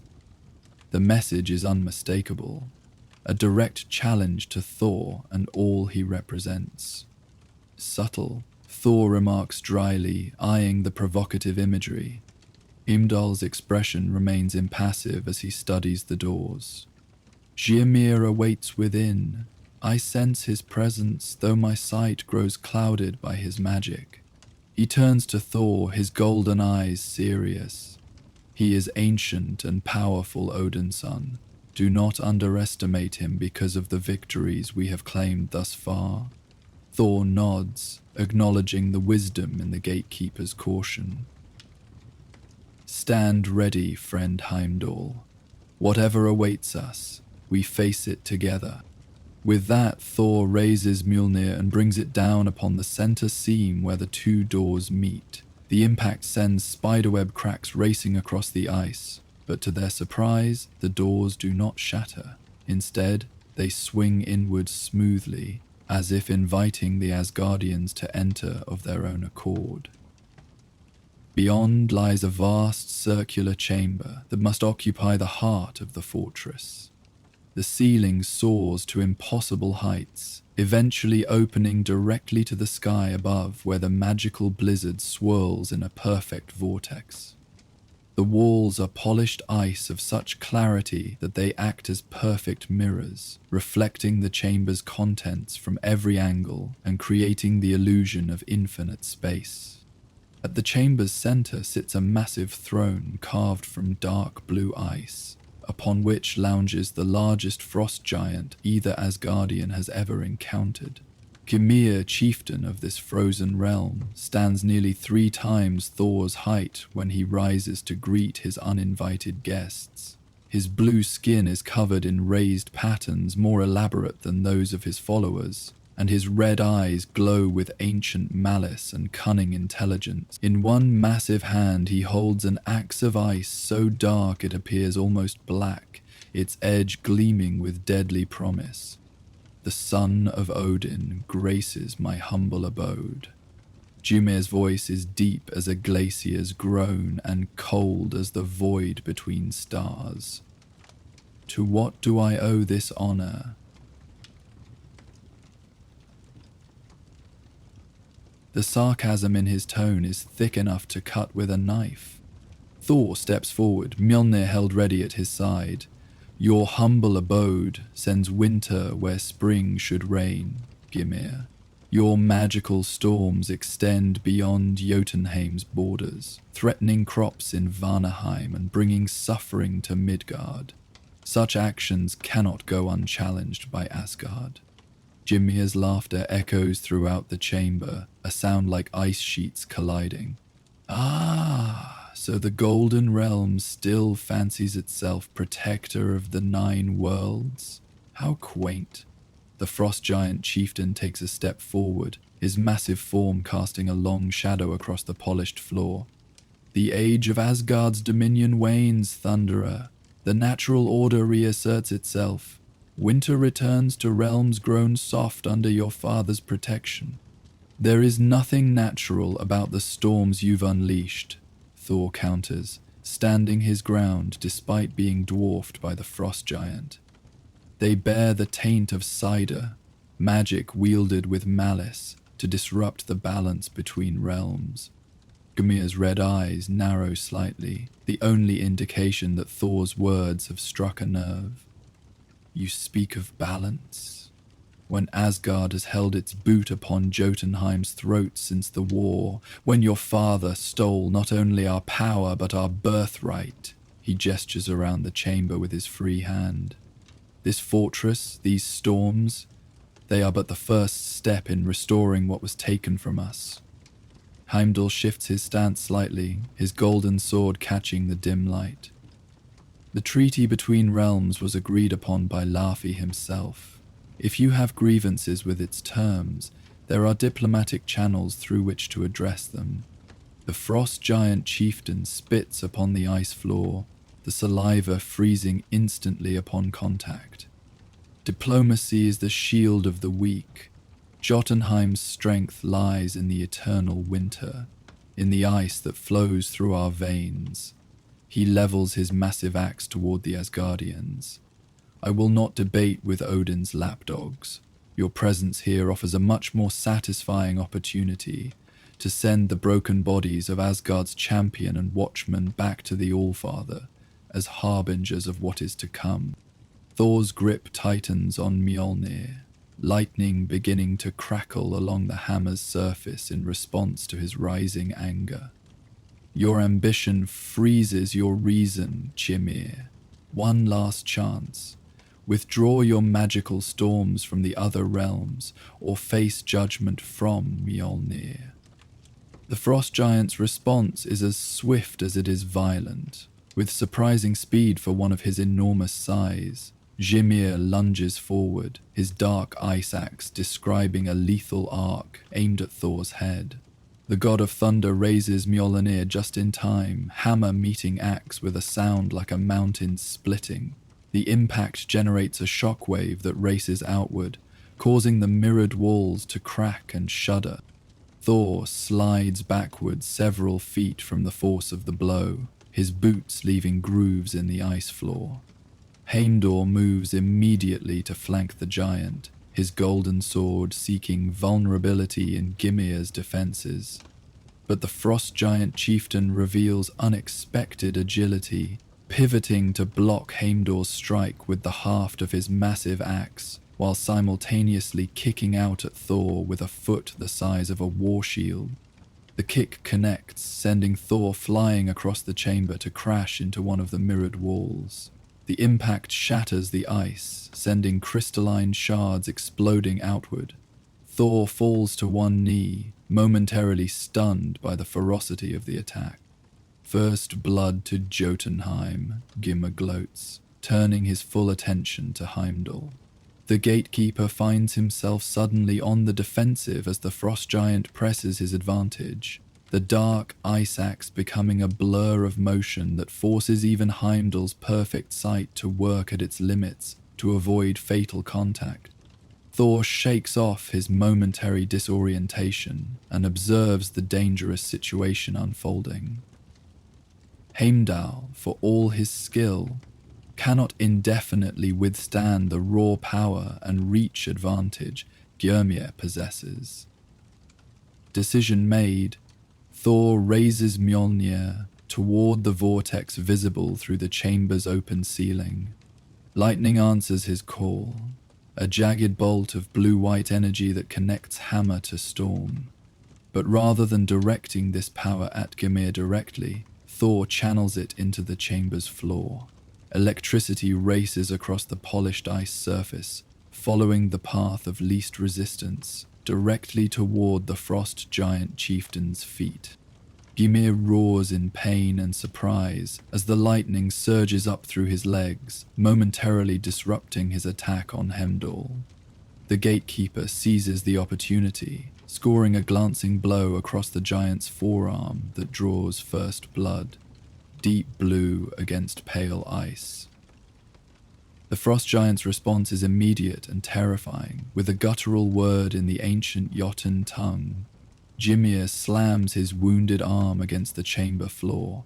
Ice erupts from the point of impact, racing outward in all directions as spikes, sharp as spears and tall as trees. Both Asgardians are forced to leap and dodge to avoid impalement, their concentration diverted from offense to pure survival. You face not merely a frost giant, but the elements themselves, Ymir bellows, his voice rising to match the howling of the blizzard above. The storm vortex visible through the ceiling intensifies, snow and ice now swirling down into the chamber itself, transforming the battlefield into a miniature version of the raging blizzard outside. Visibility drops to near zero as the magical snowstorm engulfs the chamber. The temperature plummets further, cold so intense that even Thor's Asgardian physiology begins to feel its bite. Frost forms on his armor, the metal plates creaking as they contract in the extreme cold. "Heimdall!" Thor calls out, unable to see his companion through the whiteout conditions. "Here!" comes the response, though strangely muffled by the howling gale. "The giant uses the storm to mask his movements. Even my sight struggles to track him in this magical tempest." Thor growls in frustration, then makes a decision. Planting his feet firmly, he begins to spin Mjolnir rapidly overhead. The hammer's rotation creates a countercurrent to the blizzard, drawing the swirling snow and ice into a concentrated vortex around Thor himself. The effect is immediate, a clearing of visibility in an expanding circle centered on the god of thunder. As the artificial whiteout recedes, Thor catches glimpses of massive movement through the remaining snowfall. Ymir is circling, using the storm's coverage to approach from unexpected angles. A shadow looms suddenly to Thor's left, the frost giant, lunging with his axe raised high. Thor pivots to meet the attack, Mjolnir still spinning above his head. Rather than attempting to block the massive axe directly, he sidesteps at the last possible moment. The giant's weapon embeds itself in the ice floor with enough force to send cracks racing outward like a frozen spiderweb. Before Ymir can wrench his axe free, Thor releases Mjolnir directly at the giant's chest. The hammer strikes with devastating impact, staggering the massive being backward. But unlike lesser frost giants who would be felled by such a blow, Ymir merely grunts in pain and remains standing, though a network of cracks has formed across his torso as if his very flesh were composed of living ice. Impressive resilience, Thor acknowledges as Mjolnir returns to his hand. Most of your kind would lie broken from such a strike. Gymir's laughter holds no mirth, only cold determination. I am not most of my kind, Asgardian. I was ancient when your grandfather was young. I have absorbed the essence of winter itself into my being over millennia. He places one massive palm against his cracked chest, and before Thor's eyes the damage begins to heal, ice flowing like liquid to seal the fractures. So long as winter exists, I cannot truly fall. From the swirling snow to Thor's right comes a flash of gold as Heimdall rejoins the fight. The gatekeeper's sword slashes across the back of Gymir's knee, aiming to hamstring the giant and bring him down to a more manageable height. Blue blood flows briefly before freezing solid in the extreme cold. Ymir roars in pain and anger, swinging his retrieved axe in a horizontal arc that forces both Asgardians to duck or be decapitated. The giant follows this with another word of power, and the very air in the chamber crystallizes into thousands of ice shards that fly toward the intruders like a storm of daggers. Thor spins Mjolnir before him, creating a shield of pure kinetic energy that the ice shards cannot penetrate. Heimdall is forced to retreat temporarily behind a fallen column of ice, his golden armor soon bristling with embedded shards where his defense was not perfect. His connection to the winter itself grants him near limitless power in this environment, Heimdall calls out, his voice tight with the effort of removing an ice shard from his shoulder. We must disrupt his control of the elements. Thor nods grimly, understanding dawning. The storm vortex above, it feeds his magic, channels winter's essence directly to him. He studies the swirling blizzard visible through the ceiling opening, its perfect circular formation now obviously artificial, a magical construct rather than a natural phenomenon. Hold him busy, Thor tells Heimdall, determination hardening his features. I need mere moments. The gatekeeper nods once, then launches himself at Ymir with renewed vigor. His golden sword becomes a blur of motion, forcing the frost giant chieftain to focus entirely on defense. Each strike is calculated to keep the giant off balance, and, more importantly, distracted from Thor's actions. The god of thunder raises Mjolnir toward the storm vortex once more, but instead of calling down lightning, he begins to spin the hammer with increasing speed. The leather strap extends to its full length as centrifugal force builds, Mjolnir becoming a blur at the end of its tether. With each rotation, Thor adds his own power to the hammer's momentum, creating a counter-rotation that pulls against the magical blizzard's spin. Ymir, in the midst of defending against Heimdall's relentless assault, suddenly stiffens as he senses the disruption to his carefully constructed weather magic. "No!" he roars, shoving the gatekeeper aside with brute strength as he turns to confront Thor's interference. "You cannot comprehend what you meddle with, Thunderer." But it is already too late. Thor's counter-vortex has introduced chaos into the perfect symmetry of the magical blizzard. The swirling snow begins to stutter and falter, its circular pattern breaking down into competing currents that war against each other. Lightning crackles through the disrupted storm, no longer controlled but wild and unpredictable. Ymir abandons his battle with Heimdall entirely, rushing toward Thor with his dark ice axe raised high. "I will end you before you destroy my work," he bellows, his red eyes blazing with fury. Thor ceases spinning Mjolnir and shifts to a defensive stance, ready to meet the giant's charge. But before Ymir can reach him, a bolt of wild lightning, released from the storm's control by Thor's disruption, strikes the frost giant chieftain directly. The electrical discharge engulfs Ymir's massive form, blue-white energy coursing over his ice-infused body.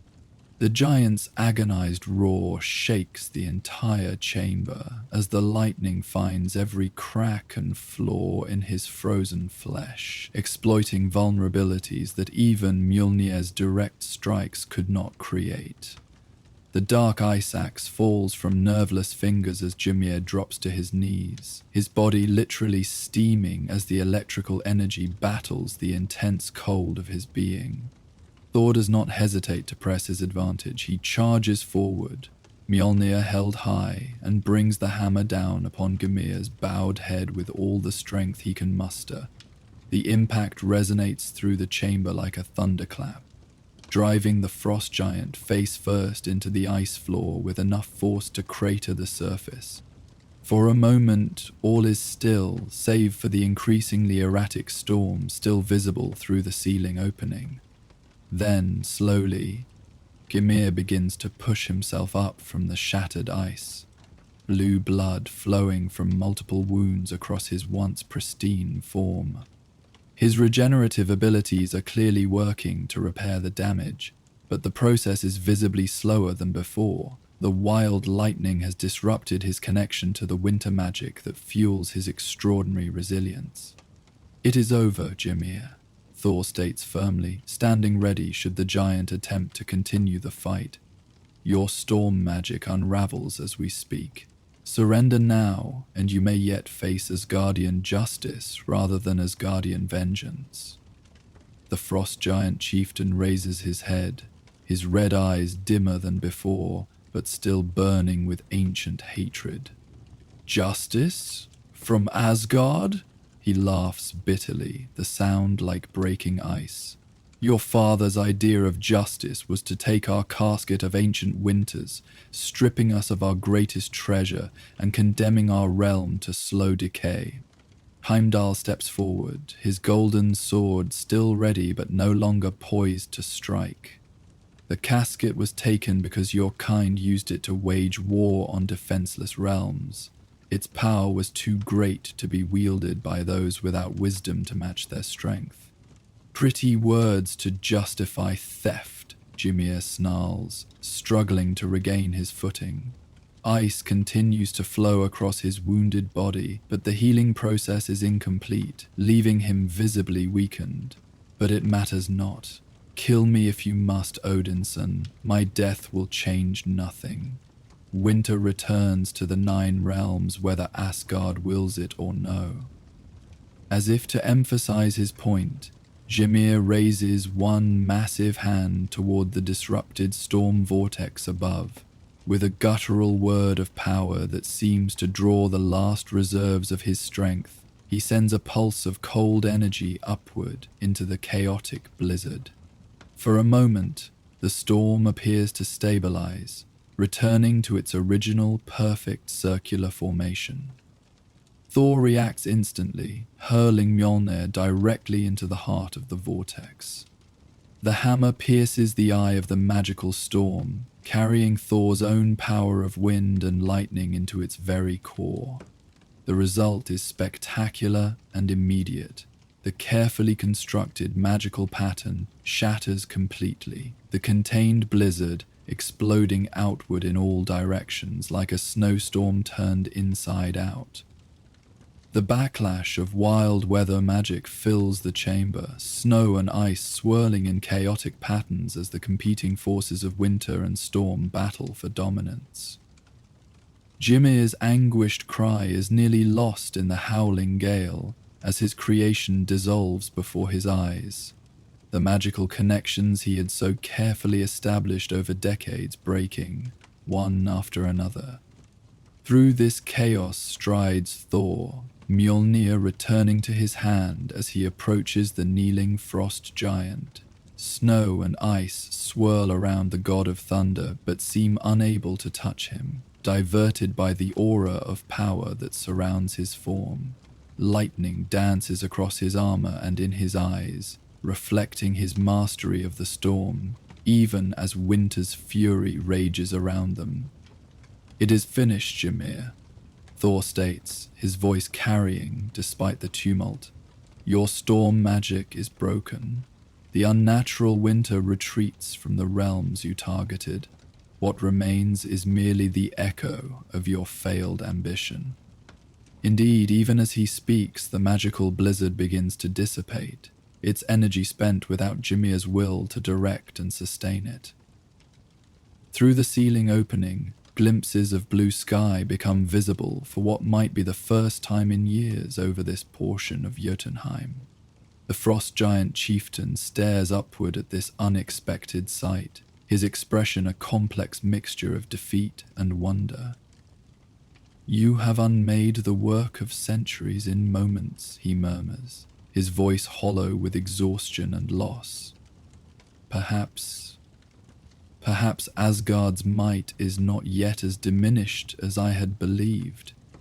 Thor does not gloat over his fallen opponent, but instead extends a hand, an offer unexpected enough to draw surprised looks from both Heimdall and Ymir himself. "Come, rise and face Asgardian justice with the dignity befitting a warrior of your stature." For a long moment, Ymir stares at the offered hand, conflict evident in his ancient eyes.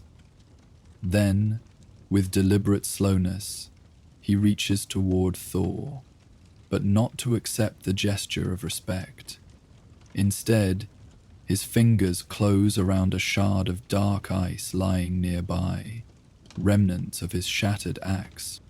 "Never," the frost giant hisses, lunging forward with the ice shard aimed at Thor's heart. The attack is born of desperation rather than strategy, and Thor easily sidesteps the clumsy thrust. Mjolnir swings in a short, controlled arc that connects with Gymir's temple, sending the giant sprawling once more upon the ice floor. This time, the frost giant does not rise. He lies motionless save for the shallow rise and fall of his massive chest, finally overcome by his wounds and the massive expenditure of magical energy. Thor stares down at his defeated foe, disappointment rather than triumph in his expression. "So be it," he sighs, turning to Heimdall, who approaches through the now settling remnants of the magical storm. He will face the All-Father's judgment rather than his own conscience. The gatekeeper nods solemnly, his golden eyes studying the fallen frost giant. A pity. There was nobility in him once, buried beneath centuries of bitterness and ambition. Together, they bind Ymir with enchanted chains brought by Heimdall specifically for this purpose, one of the few materials that can reliably constrain a frost giant of such power. Throughout the process, their once fierce opponent remains unconscious, his regenerative abilities now focused entirely on keeping him alive rather than healing his external wounds. As they prepare to signal Heimdall's replacement at the Bifrost for extraction, Thor surveys the ice fortress around them. Already the structure shows signs of weakening without Gymir's magic to maintain it. Cracks spread across walls and ceilings, and the perfect clarity of the ice begins to cloud as natural processes reassert themselves over magical perfection. His followers will disperse without his leadership, Heimdall observes, following Thor's gaze. The threat to the other realms fades with his defeat. Thor nods in agreement, but cannot completely banish the troubled expression from his features. Yet his words about Jotunheim's decay without the casket of ancient winters, there was truth mixed with his bitterness. He sighs, a sound unusually heavy for the normally direct and uncomplicated god of thunder. Perhaps there are matters here that require more than hammer blows to resolve. Heimdall regards Thor with quiet assessment, noting this unexpected depth of consideration. Such matters are for the All-Father to contemplate, he says finally. Our task was to end the immediate threat, which we have accomplished. Indeed, Thor acknowledges, though something in his tone suggests the conversation has planted seeds that may grow into future reflection. He raises Mjolnir toward the now clear sky visible through the chamber's opening. Heimdall's apprentice. Open the Bifrost. The familiar rainbow light engulfs them moments later, drawing them upward along with their unconscious prisoner. The ice fortress, Gymir's dream of restoring Jotunheim's glory through conquest, remains behind, already beginning to return to the natural glacier from which it was formed. Within days, only the most observant would notice anything unusual about this particular ice formation in the vast frozen wastes of northern Jotunheim. The journey through the Bifrost returns them to Asgard's golden splendor, the stark whiteness of Jotunheim's ice fields replaced by warm light and the familiar grandeur of the realm eternal. Guards move forward immediately to take custody of the still unconscious Gymir, their expressions grim but professional as they handle this dangerous prisoner. Take him to the containment cells beneath the palace, Thor instructs. Ensure the enchantments are at full strength. He is more powerful than he appears, even in defeat. As the guards depart with their burden, Heimdall turns to Thor. I must return to my post, he states simply. The 9 realms do not watch themselves. Thor clasps the gatekeeper's forearm in the warrior's salute. Your sight and sword were invaluable, friend Heimdall. Asgard is fortunate in your vigilance. With a slight nod that somehow manages to convey both acknowledgement and farewell, Heimdall turns and strides back toward his eternal post at the edge of the Bifrost, golden armor gleaming in Asgard's gentle light. Left alone, Thor takes a moment to breathe deeply of Asgard's warm air, a welcome change from the bitter cold of Jotunheim. His armor still bears the marks of battle, frost damage along the edges, dents where Gymir's massive strikes found purchase, a thin coating of ice slowly melting in the realm's comfortable temperature. He has known more challenging fights in his long existence, yet this one leaves him unusually contemplative. The great golden spires of Asgard rise before him as he begins the walk from the Bifrost to the palace where his father awaits news of the mission's success. Each step seems to wash away more of the physical remnants of Jotunheim. Ice melting from his cape, frost receding from his armor joints, the lingering chill in his bones giving way to Asgard's eternal warmth. Yet the memories remain, along with questions raised by Gymir's bitter accusations. Thor has rarely concerned himself with the political complexities that occupy his father's attention. His role has always been straightforward: identify threats to the 9 realms and overcome them through strength and courage. Today's victory fits that pattern, and yet, you seem troubled, brother, a smooth voice interrupts his thoughts. Loki materializes from a side path, timing his appearance with characteristic precision. Not the triumphant return I expected after hearing of your success in Jotunheim. Thor glances at his adoptive brother, noting the calculating curiosity behind Loki's casual demeanor. The threat is ended. Gymir is captured and his magical storms dispelled. By any measure, the mission was successful. And yet you walk with the aspect of one bearing a burden rather than returning from victory, Loki observes, falling into step beside Thor. Did the frost giant chieftain prove more challenging than anticipated? Thor considers his response carefully, unusual in itself for one typically direct in speech as in action. Gymir's strength was as expected, his words less so. He pauses, then adds, "He spoke of Jotunheim's slow decay without the casket of ancient winter, of realms naturally returning to winter rather than being artificially protected by Asgard's intervention." Something flickers across Loki's features. Interest, perhaps, or recognition of a thought he himself has harbored. But it passes quickly, replaced by his customary mask of mild amusement. And this troubles the mighty Thor? Since when have you concerned yourself with the philosophical underpinnings of your hammer blows? The question, though delivered with Loki's typical sardonic tone, strikes closer to truth than Thor might wish to admit. "I am capable of thought beyond battle, brother," he responds with mild irritation. Loki's smile widens slightly. "Of course you are. It simply occurs so rarely that I treasure the opportunity to witness it." Before Thor can respond to the jibe, Loki continues in a more serious tone. "The frost giant's perspective is not without some validity, you know. Each realm has its natural cycle, its season of ascendancy and decline.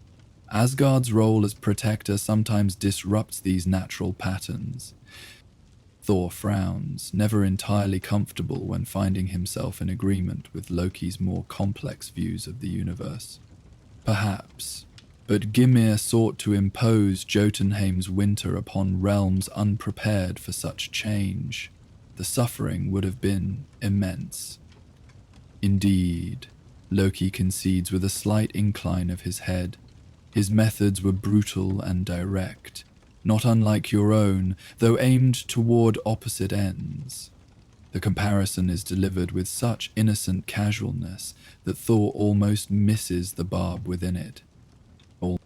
"I protect the innocent," Thor states firmly. "Gymir sought to impose his will upon them. The comparison does not stand." Loki merely shrugs, neither agreeing nor disagreeing. "The All-Father awaits your report," he says, smoothly changing the subject as they approach the palace proper. "I imagine he will be pleased with the outcome, if perhaps surprised by the philosophical dilemma it has presented his eldest son." With that parting comment, delivered with just enough ambiguity to leave Thor uncertain whether he's being mocked or supported, Loki peels away toward one of the palace's side entrances. His slender form soon disappears among the columns and shadows, leaving Thor alone with his thoughts once more. The god of thunder continues toward the main entrance, his stride becoming more purposeful as he mentally prepares his report for Odin. The questions raised today will not be easily dismissed, but they can at least be set aside while duty is fulfilled. There will be time for deeper contemplation after his father has been informed of Asgard's latest victory in the never-ending task of maintaining balance among the 9 realms. Guards salute as Thor enters the palace, their expressions showing respect tinged with awe for the realm's greatest warrior. He acknowledges them with nods but does not slow his progress toward the throne room where the All-Father will be waiting. The massive golden doors stand open in anticipation of his arrival, and Thor squares his shoulders as he crosses the threshold. Odin sits upon Hlibskalf, Gungnir held loosely in one hand as he watches his son's approach. His single eye seems to take in everything: the battle damage to Thor's armor, the thoughtful set of his features, the controlled power in his stride. Nothing escapes the Allfather's ancient gaze. "The frost giant is contained?" Odin asks without preamble, as Thor kneels briefly before the throne. "Yes, father," Thor confirms, rising to his feet. "Gymir is in the palace cells, his magic disrupted and his physical form weakened from our battle. His fortress lies in ruins, and his followers scatter without his leadership to unite them." Odin nods, satisfaction evident in his weathered features. "Well done. The unnatural storms have already begun to recede from the affected realms. Vanaheim's farmers report warming temperatures, and Midgard's seasons return to their proper progression. All is as it should be then," Thor states, though something in his tone must betray his lingering doubts. The All-Father studies his son with increased intensity, his single eye seeming to peer directly into Thor's thoughts. "You are troubled by something beyond the battle itself," he observes. "It is not a question." Thor hesitates only briefly before answering with his customary directness. "Gymir spoke of Jotunheim's decline without the casket of ancient winters. He claimed our protection of other realms disrupts the natural order." He meets his father's gaze steadily. There was hatred in his words, but also conviction, and perhaps a kernel of truth. Odin's expression remains impassive, but something like approval flickers briefly in his eye.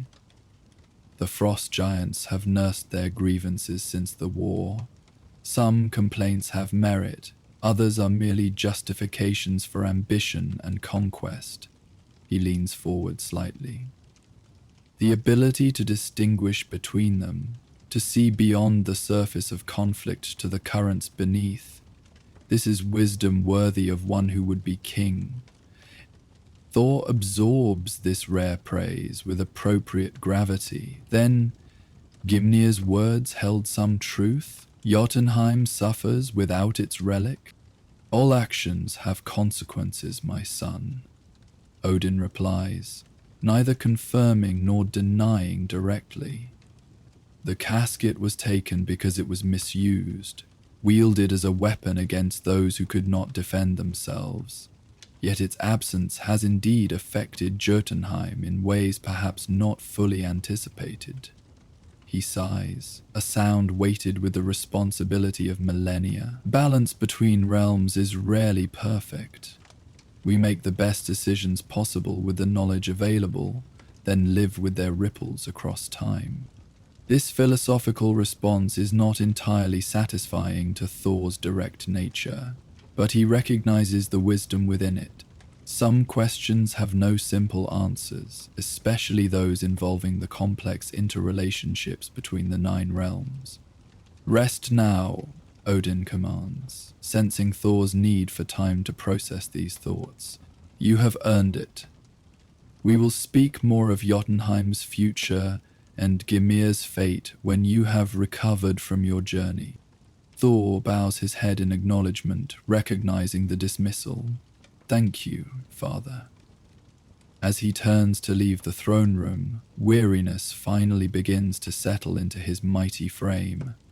The battles against frost giants and magical blizzards, the confrontation with Gymir, even the unexpected philosophical questions raised, all have taken their toll, physical and mental. The prospect of rest becomes suddenly very appealing. Thor makes his way through the palace corridors toward his private chambers, nodding to those he passes but not pausing for conversation. The news of his successful mission has clearly spread, as evidenced by the respectful nods and occasional salutes he receives, from guards and courtiers alike. Finally reaching his quarters, Thor closes the heavy door behind him with a sigh of relief. Solitude is rare for the god of thunder, who typically thrives on companionship and shared glory. But in this moment, the quiet privacy of his chambers offers welcome respite. He removes Mjolnir from his belt and places it on its stand, the hammer seeming to hum with satisfied energy after the day's exertions. Next comes his armor, carefully removed piece by piece and set aside for repair and cleaning. The battle damage is considerable. Frost burns along the edges, dents from Gymir's powerful blows, scratches from ice shards that found gaps in his defenses. Stripped to simple tunic and trousers, Thor moves to the balcony that opens from his chambers. The view of Asgard spread before him never fails to inspire. Golden spires catching the eternal twilight, the rainbow bridge stretching toward the observatory, where Heimdall has resumed his vigilant watch. Distant stars and nebulae visible even through the realm's ambient glow. The sight centers him, as it always does. Whatever philosophical questions may have been raised by today's encounter, this is what Thor fights to protect. Not just Asgard itself, but all the realms under its guardianship. If the burden of that protection sometimes weighs heavily, it is a weight he willingly bears. With this resolution firm in his mind, Thor returns inside and settles into a chair positioned near the ever-burning hearth. A servant has left refreshment, a pitcher of mead and a platter of food suitable for restoring a warrior's strength after battle. Thor partakes gratefully, the simple act of satisfying hunger and thirst bringing its own form of restoration. As he eats and drinks, the events of the day replay in his mind. The treacherous journey through Jotunheim's magically enhanced blizzards, the battles against frost giants and ice constructs, the confrontation with Ymir and the shattering of the chieftain's weather magic. Each memory is clear and distinct, yet somehow softened by distance, as if already being transformed from immediate experience to saga material. The mead's warmth spreads through Thor's body, easing the lingering chill of Jotunheim from his bones. His eyelids grow heavy as exhaustion makes its final, irresistible claim upon even his godly stamina. He does not fight it, but allows sleep to approach naturally, knowing that rest is as necessary for a warrior as training or battle itself. As consciousness begins to slip away, Thor's last coherent thought is of Ymir's defeated face, looking upward at the blue sky visible for the first time in years over his fortress. There had been wonder mixed with the bitterness in those ancient red eyes, wonder at a simple sight, long forgotten during his obsession with vengeance and power. Perhaps, Thor reflects, as sleep claims him, there is wisdom to be found even in the defeat of enemies. Lessons that extend beyond the simple satisfaction of victory to touch upon deeper truths about the nature of power, responsibility, and the complex balance between realms. These philosophical musings, unusual for the typically straightforward god of thunder, accompany him into sleep. His breathing deepens and slows, his powerful form relaxing into the chair that has cradled him after countless battles across countless centuries. And so he rests, the mighty Thor, guardian of the 9 realms, his dreams perhaps filled with ice fields and frost giants, magical blizzards and ancient grievances, or perhaps simply with the golden peace of Asgard, the home to which he always returns, the eternal realm he has once again helped to preserve. The golden light of Asgard's perpetual twilight filters through the windows of Thor's chambers, casting warm patterns across the floor. The god of thunder sleeps deeply in his chair by the hearth, Mjolnir resting on its stand nearby, both warrior and weapon recovering from their confrontation with Ymir and his frost giants.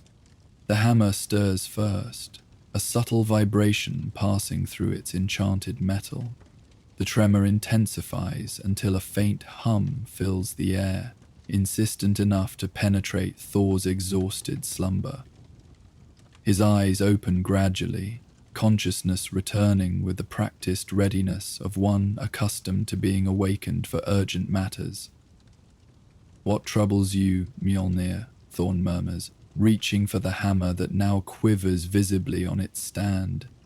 As his fingers close around the leather-wrapped handle, a surge of awareness flows through their connection.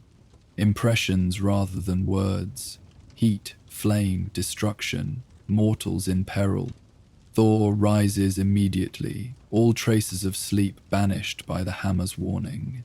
He moves with practiced efficiency, donning his armor and securing his red cape at his shoulders. Something threatens Midgard, the realm under his most direct protection, and the hammer's agitation suggests the danger is both immediate and severe. Rather than seeking audience with Odin or consulting Heimdall, Thor strides directly to his balcony.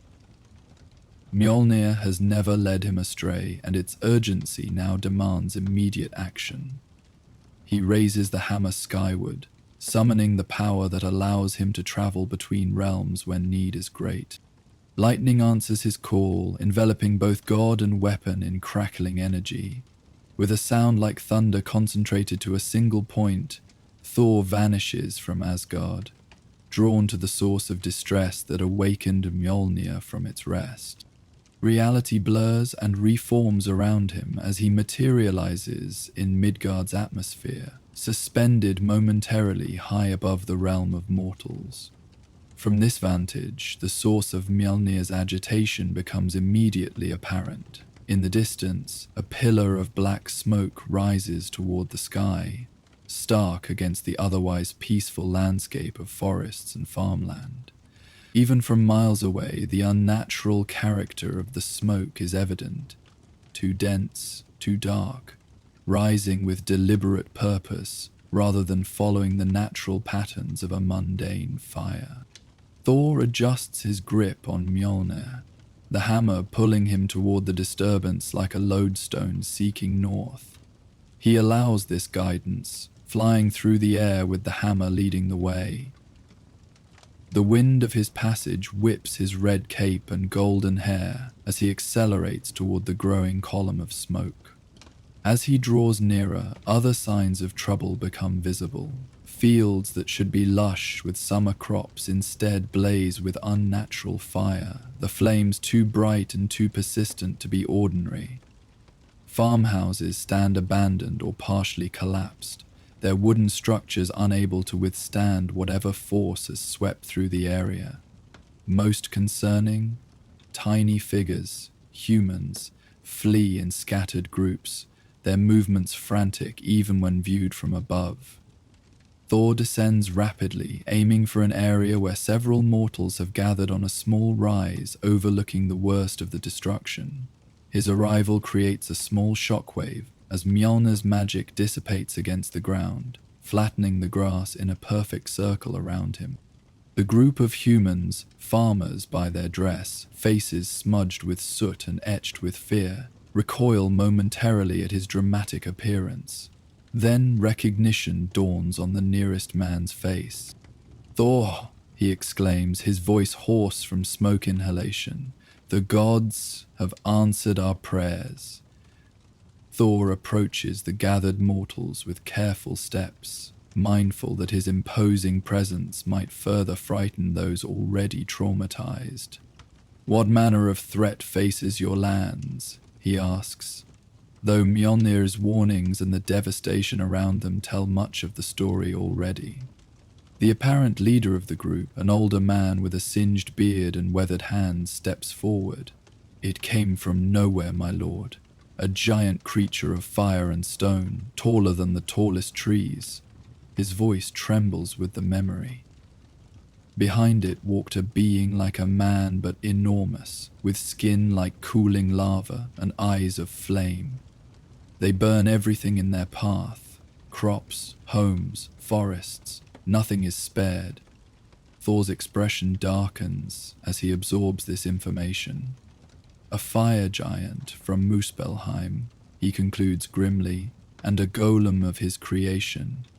He scans the surrounding landscape.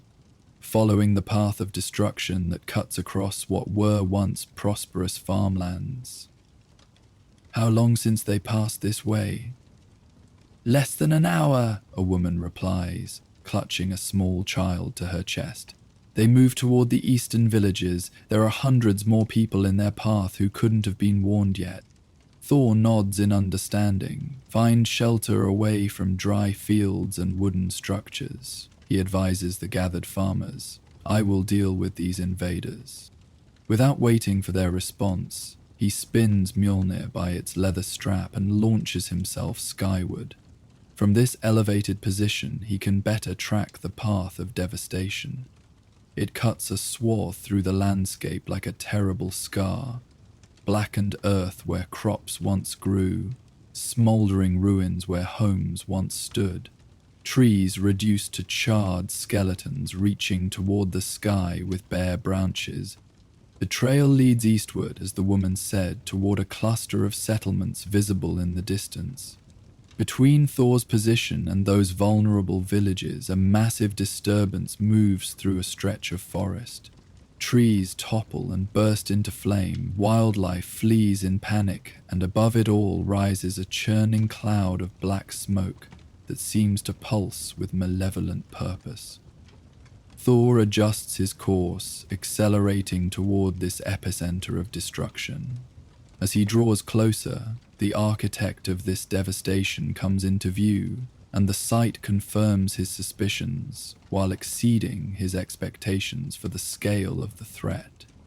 The golem is immense, easily 40 feet tall, its broad body composed of what appears to be molten stone held together by some form of fire magic. Its crude features suggest a mockery of humanoid form, with a gaping maw that emits constant gouts of flame and hollow eye sockets that burn with supernatural intensity. Each ponderous step leaves burning footprints in the earth, and the air around it distorts with heat so intense that nothing flammable can survive within 50 paces. Controlling this monstrosity, as the farmers described, is a fire giant. Though dwarfed by his creation, the giant still stands twice the height of a tall human. His skin resembles cooling magma, black crusts over glowing orange cracks that shift with his movements. Elaborate armor of dark metal adorned with runes of power covers his torso and limbs, seemingly unaffected by the extreme heat his body generates. In one hand he carries a massive sword that burns with perpetual flame. With the other, he gestures to direct his golem's rampage. Thor observes for merely moments before diving into action. The eastern villages have no defenses against such creatures, and each passing minute brings more destruction to Midgard's fertile lands. He adjusts his grip on Mjolnir and descends like a thunderbolt toward the unsuspecting invaders. The fire giant notices the approaching god too late to properly defend himself. Thor strikes with full force, Mjolnir connecting solidly with the giant's shoulder in an impact that would shatter ordinary stone. The fire giant roars in pain and anger as the blow sends him staggering backward, momentarily losing control of his golem. Thor lands between the giant and his creation, Mjolnir held ready as he faces the Muspelheim invader.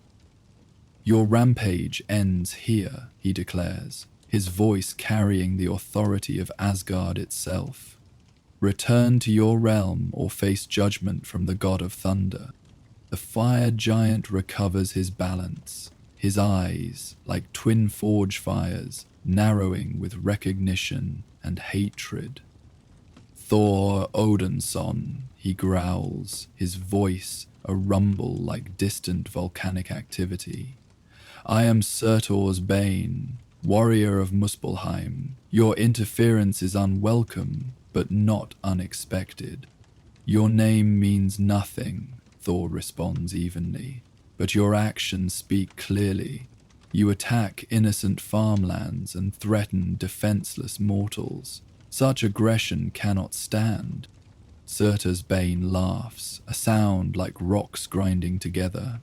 These lands are merely kindling for a greater fire. Midgard burns first, then the other realms in succession.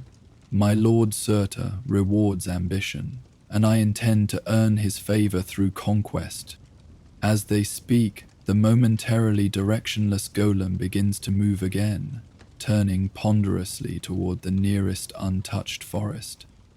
Without its master's guidance, it follows only the basic impulse of its creation, to burn and destroy.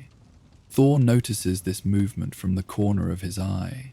He must defeat the fire giant to end this threat permanently, but the immediate danger to the landscape and distant villages comes from the golem itself. A tactical decision must be made instantly. "Hold your position, creature of flame," Thor commands the fire giant, then spins Mjolnir rapidly and launches himself toward the advancing golem. Surtur's Bane bellows in rage at this perceived dismissal, but Thor has already closed half the distance to the lumbering construct. The heat intensifies as he approaches, even his Asgardian physiology registering discomfort as the air temperature rises beyond what most materials can withstand without combusting. Thor raises Mjolnir, calling upon the power of the storm rather than direct force. Dark clouds gather with unnatural speed above the battlefield, responding to the hammer's summons. Within moments, rain begins to fall. First a few drops, then a deluge that hisses into steam upon contact with the golem's molten body. The construct slows as the sudden downpour affects its flame-infused form. Parts of its outer layer begin to cool and harden, restricting its movement. It turns its featureless face skyward, emitting a sound like a furnace roaring as it fights against the quenching effect of Thor's rain. Thor presses his advantage, flying directly toward the golem's chest, where a particularly bright glow suggests the location of whatever magical core animates the construct. Mjolnir strikes with all the force Thor can muster, enhanced by momentum and divine strength.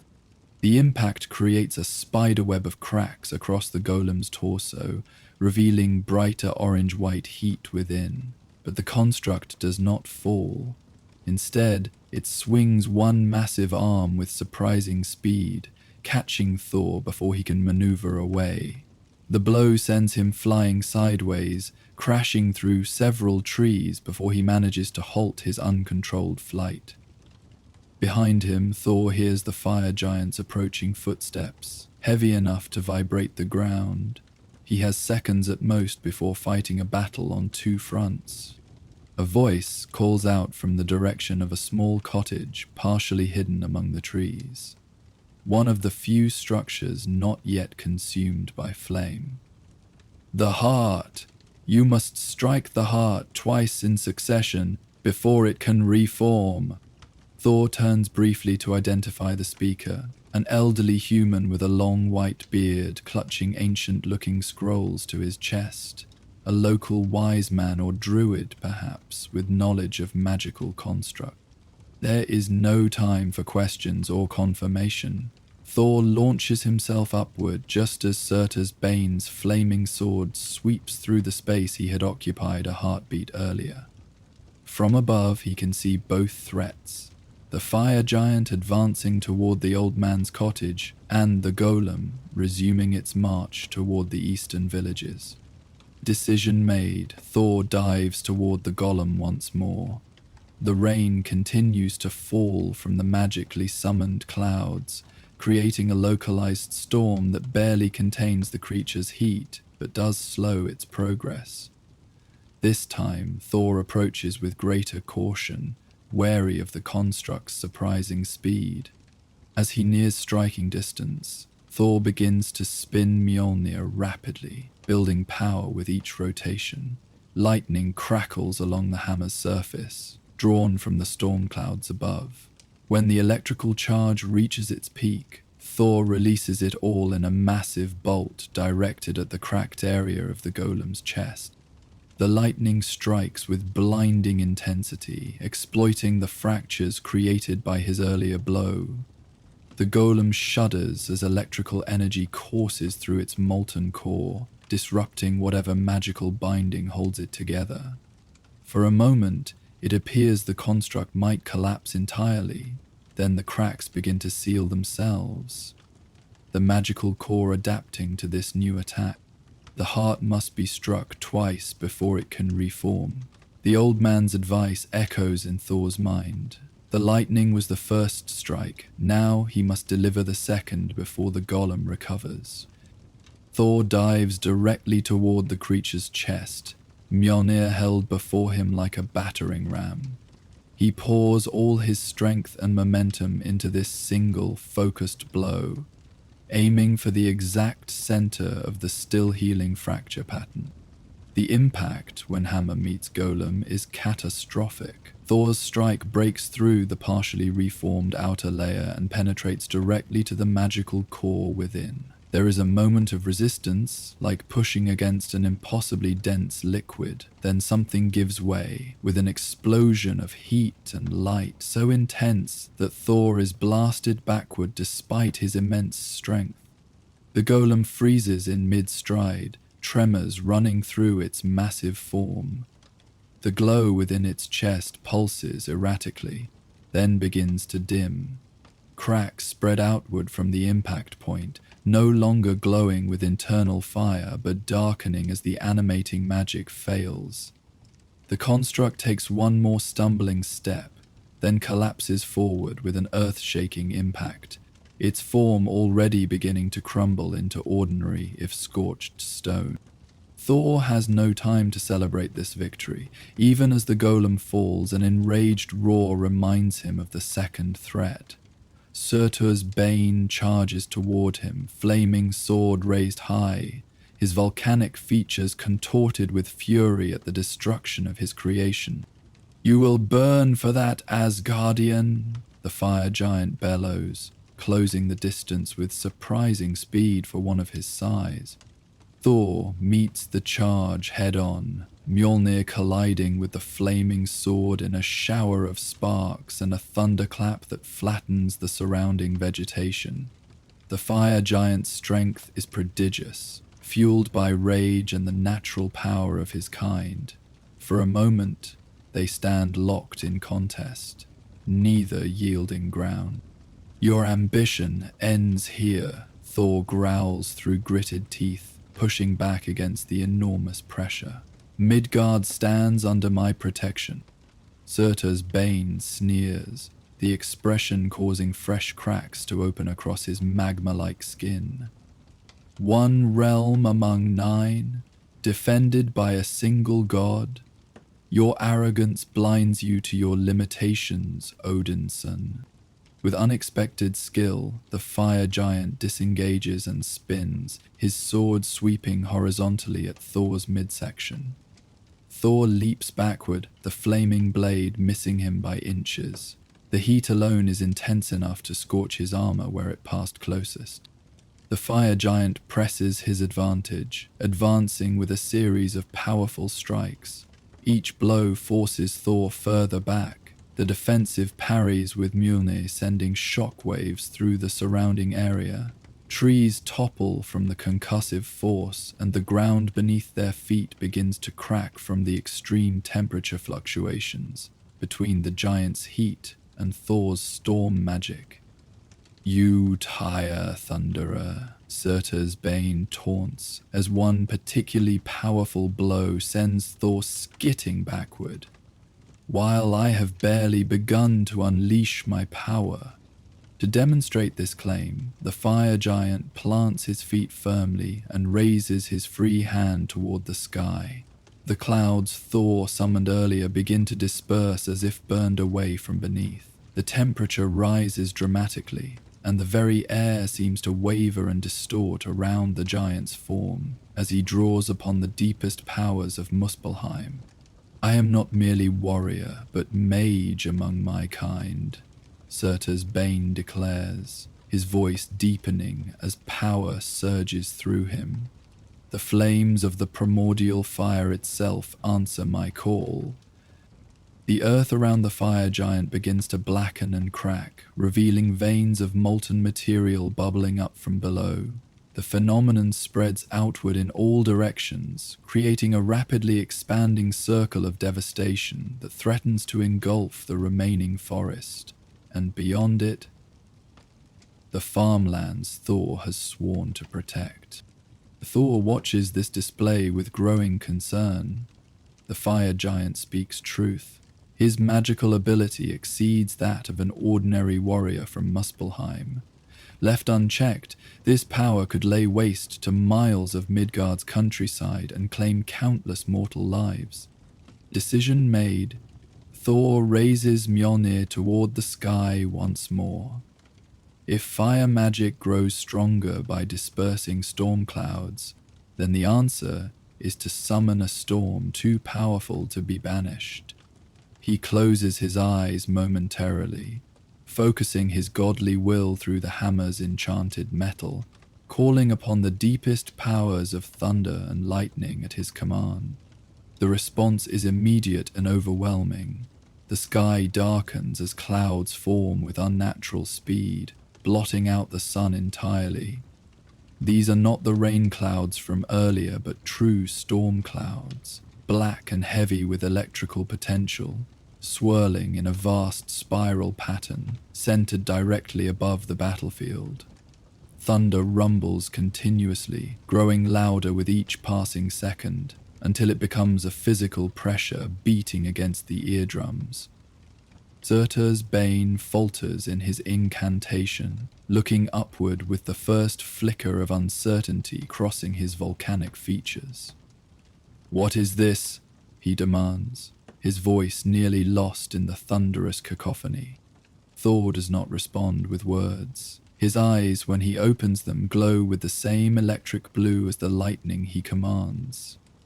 Mjolnir rises higher, drawing power from the storm above, becoming a conduit for forces that could shatter mountains.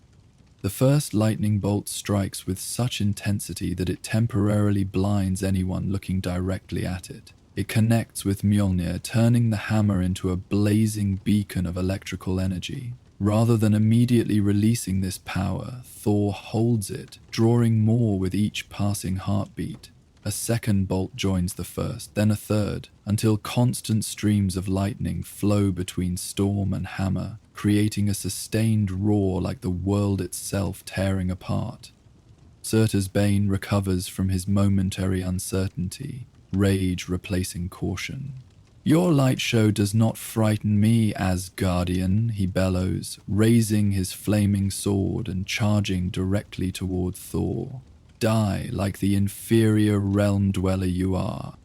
Thor waits until the last possible moment, until the fire giant is fully committed to his attack, with no possibility of retreat or defense. Then, with perfect timing, he releases all the accumulated storm energy in a single, focused blast.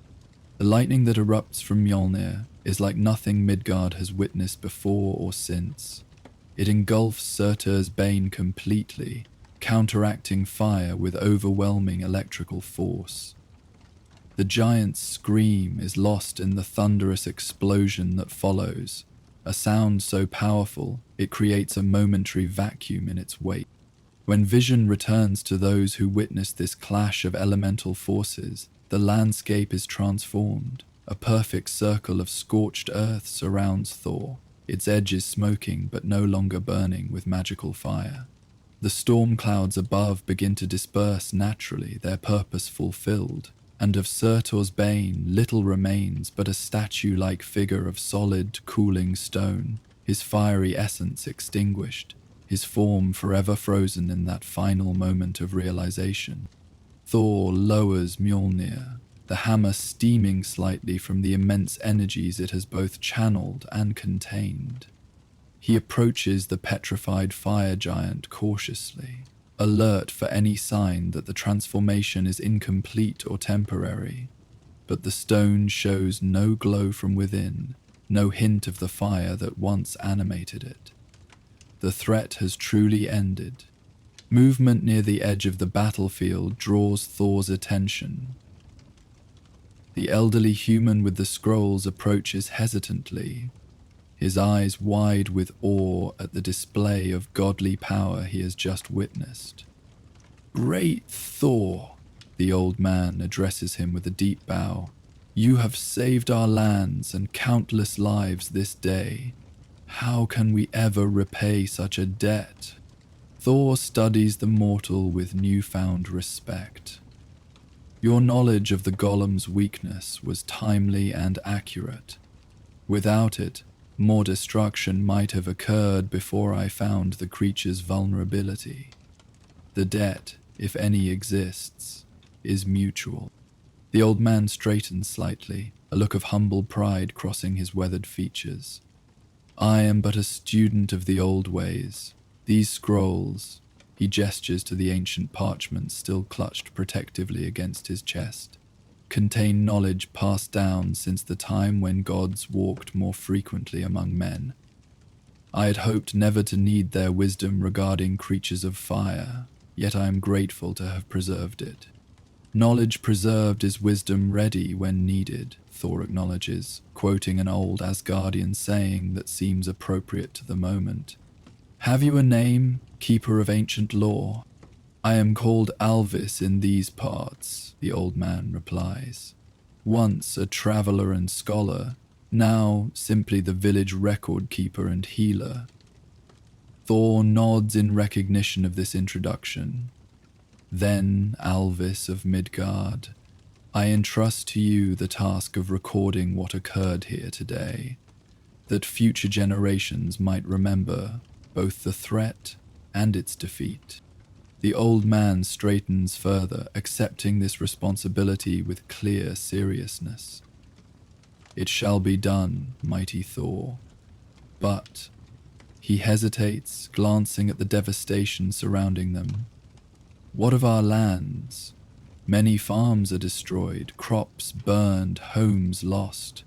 Winter will bring harsh suffering after such destruction." Thor surveys the damage with a frown. The old man speaks truth. While the immediate threat has ended, its consequences will linger. Farmland that took generations to cultivate lies in ash, and even with immediate replanting, harvests will be meager at best. "I cannot undo what has been done," Thor admits, "but perhaps I can ease the path to recovery." With this declaration, he raises Mjolnir once more toward the sky. This time, the clouds that gather are gentle, white and heavy with life-giving moisture rather than destructive lightning. A soft rain begins to fall across the scorched landscape. Not the deluge from earlier, but a steady, soaking precipitation that will continue for hours. This rain carries blessing from Asgard itself, Thor explains to the wide-eyed Alvis. It will cleanse the ash of magical taint, returning nutrients to the soil rather than poisoning it. Crops planted in its aftermath will grow stronger and faster than ordinary seed. It is not restoration, but it is aid. The old man's eyes fill with tears of gratitude. "It is more than we could have hoped for. Our people are resilient, great Thor. With this blessing, we will rebuild and replant. By next harvest, songs of this day will be sung in every home, both of the terror averted and the gift that followed." Thor accepts this with a modest nod, uncharacteristically reflective for a god often associated with direct action rather than its consequences. "See that those songs remember not just my part, but your own, Lawkeeper. Wisdom preserved, saved lives this day." As they speak, villagers begin to emerge cautiously from forest hiding places and distant shelters, drawn by the cessation of destruction and the life-promising rain. They approach, hesitantly at first, then with growing confidence as they observe Thor conversing peacefully with the respected Alvis. A young girl, perhaps 7 or 8 years by human reckoning, breaks from her mother's cautioning grasp and runs directly to Thor. Before anyone can intercept her, she wraps her small arms as far around his armored leg as they will reach, and looks up at him with complete trust. "Thank you for saving my home," she says simply, with the direct sincerity only children truly master. Thor, warrior of countless battles across millennia, finds himself momentarily at a loss for words. He kneels to bring himself closer to the child's level, his expression softening in a way rarely seen outside his closest circle in Asgard. "What is your name, brave one?" he asks gently. "Sigyn," she answers without hesitation. "Are you really Thor? My grandfather tells stories of you fighting giants and monsters. He said you would come if we were ever in danger, but Mother said those were just old tales." She gives her watching mother a triumphant look that draws nervous laughter from the gathering crowd. "Your grandfather is wise," Thor tells her with a smile. "And yes, I am really Thor.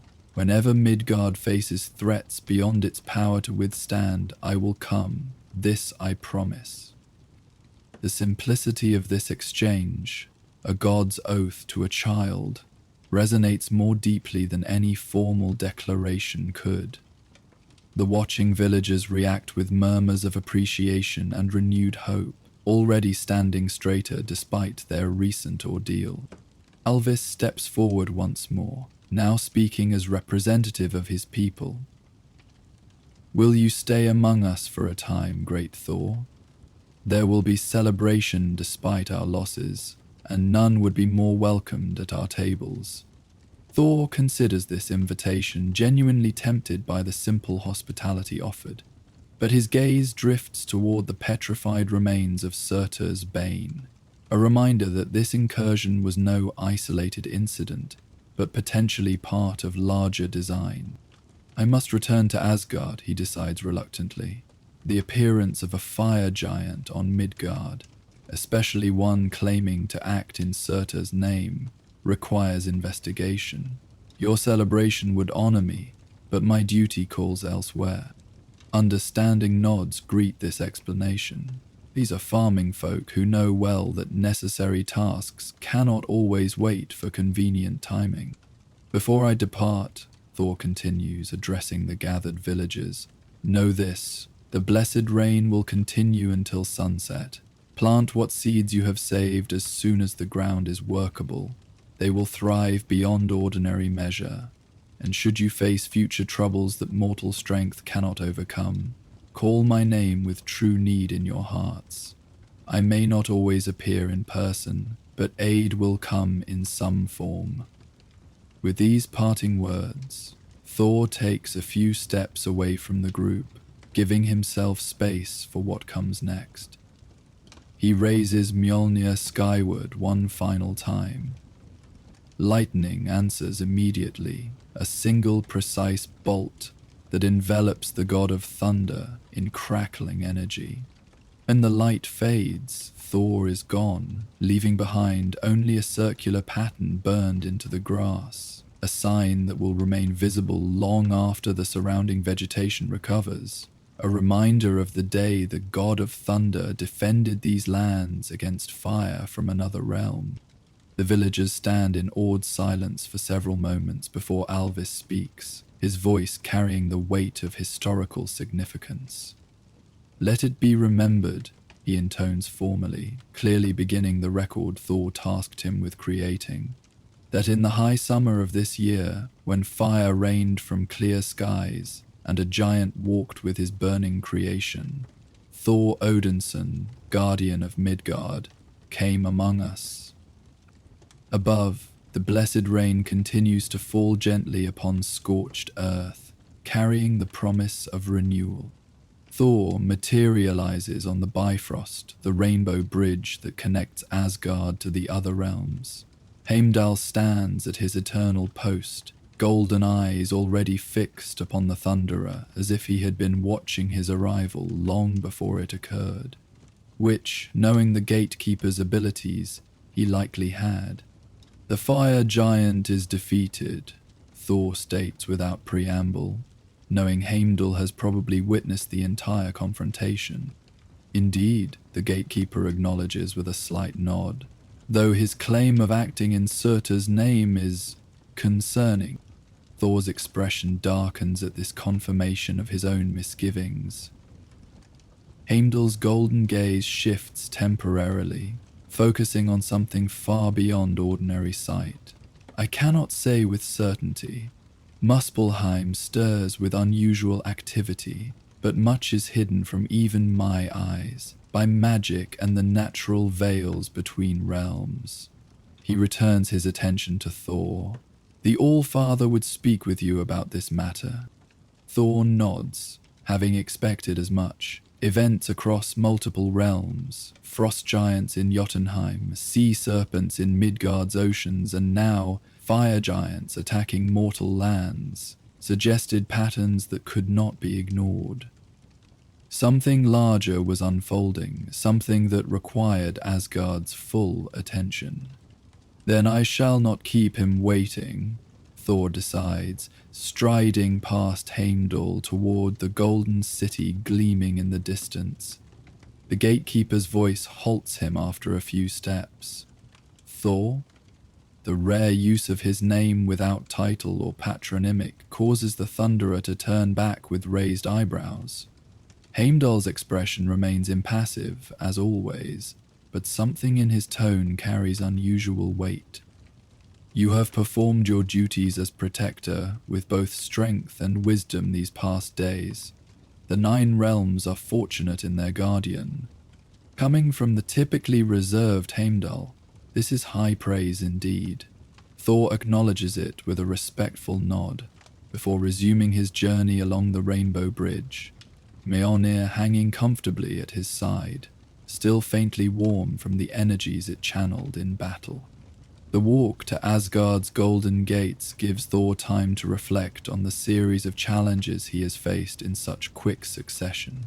From the dwarven forge where he reclaimed the Heartstone, to the storm-tossed seas where he battled the massive serpent, through the ice fields of Jotunheim against Gymir's frost giants, and now the confrontation with Surtur's bane.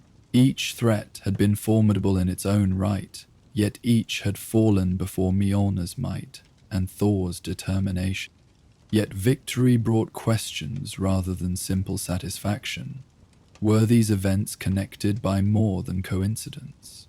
Did some unseen hand move pieces across the board of the 9 realms, testing defenses or creating distractions for some larger purpose? Such strategic concerns had once been foreign to Thor's direct warrior nature, but recent experiences had cultivated a growing awareness of complexities beyond the immediate battlefield. The god of thunder was evolving, perhaps, into something more than simply Asgard's strongest arm, becoming a protector who understood that not all threats could be met with hammer blows alone. These thoughts accompany him through Asgard's magnificent streets, where citizens pause in their activities to bow or salute as he passes. Thor acknowledges these greetings automatically, his mind still occupied with larger concerns, as he approaches the palace and the audience with Odin that awaits within. The palace guards salute more formally as he enters, standing aside to grant immediate passage. Word of his return has clearly preceded him, messengers or magic ensuring the All-Father is prepared for their meeting. Thor makes his way through golden corridors adorned with murals depicting Asgard's long history, battle scenes and moments of triumph captured in timeless artistry. The throne room doors stand open in anticipation of his arrival. Within, Odin sits upon Hlidskjalf, his expression thoughtful beneath his silver-white beard. As always, Gungnir rests in his right hand, the spear that symbolizes his authority over all 9 realms. "My son," Odin acknowledges as Thor approaches and kneels briefly before the throne. "Heimdall reports your victory over the fire giant who threatened Midgard's farmlands." Thor rises to his feet with a nod of confirmation. Surtur's Bane, he named himself. He commanded a golem of living fire and stone that could have laid waste to miles of mortal territory had it not been stopped. And he claimed to act in Surtur's name, Odin asks, though the question seems formality rather than genuine inquiry, as if confirming details already known. Did, Thor affirms. He spoke of ambition rewarded and realms burning in succession, beginning with Midgard. I took it as the boasting of an overconfident warrior, but you sensed purpose beyond random destruction. Odin completes the thought. Your instincts serve you well. This incident, when viewed alongside your other recent encounters, forms a pattern that cannot be ignored.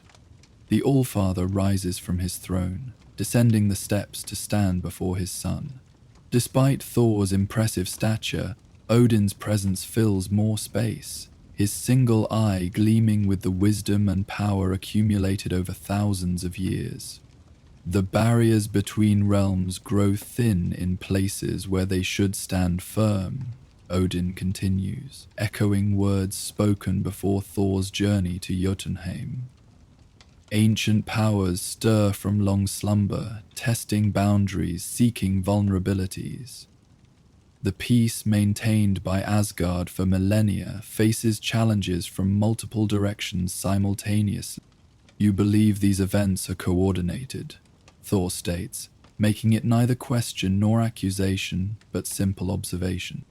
Odin begins to pace slowly, Gungnir tapping softly against the golden floor with each measured step. Not necessarily by a single hand, but perhaps by aligned interests. The timing is suggestive.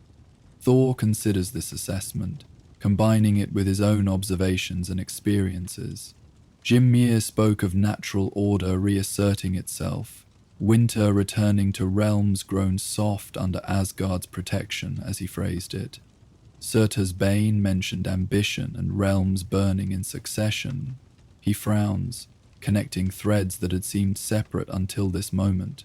Both spoke of change coming, of disrupting the status quo that Asgard maintains. Perceptive, Odin acknowledges with approval in his tone. Forces long held in check by Asgard's guardianship grow restless.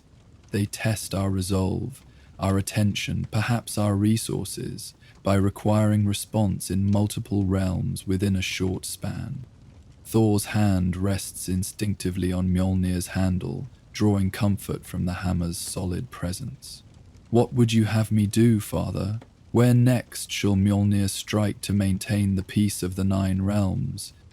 Odin halts his pacing, turning to face Thor directly. His expression softens slightly, showing not just the Allfather addressing his champion, but a father regarding his son. For now you have earned rest, true rest, not merely the moments snatched between crises.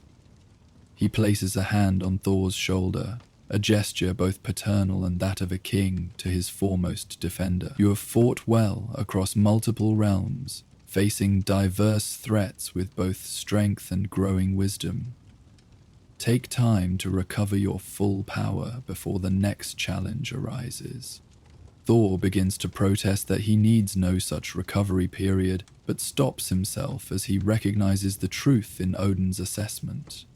Even his godly stamina has limits, and the series of battles, physical and magical, have taken their toll. Better to face whatever comes next at full strength than to confront it diminished by accumulated fatigue. As you counsel, father, he agrees with a respectful inclination of his head. Though should urgent need arise, none would hesitate to call upon you. Odin completes with the barest suggestion of a smile. Your devotion to duty does you credit, my son, but even the mightiest warrior must sometimes set aside his hammer. With this wisdom imparted and the immediate debriefing complete, Thor takes his leave of the throne room. His steps lead him automatically toward his private chambers, where genuine rest awaits. The palace corridors seem to recognize his need for solitude, as he encounters few others on his journey through the normally bustling halls. Reaching his quarters, Thor closes the heavy door behind him with a sigh of relief that surprises him with its depth. Perhaps his father's assessment was even more accurate than he had realized. He removes Mjolnir from his belt and places it on its stand with ceremony and respect, acknowledging the hammer's role in his recent victories. Next comes his armor, each piece removed with care and set aside for proper cleaning and repair. The battle damage is considerable: scorch marks from the fire giant's sword, residual frost damage from Jotunheim's magical blizzards, salt corrosion from the sea serpent's storm, and subtle wear from the dwarven forge's extreme heat. Together they tell the story of his journeys across the realms, physical reminders of challenges met and overcome. Stripped to simple tunic and trousers, Thor moves to the balcony that opens from his chambers. The view of Asgard spread before him works its usual magic, settling his warrior's spirit and reminding him of all that his efforts protect. Golden spires catch the eternal twilight. The rainbow bridge stretches toward Heimdall's observatory, and distant stars and nebulae shimmer like jewels set in velvet. The sight centers him, as it always does.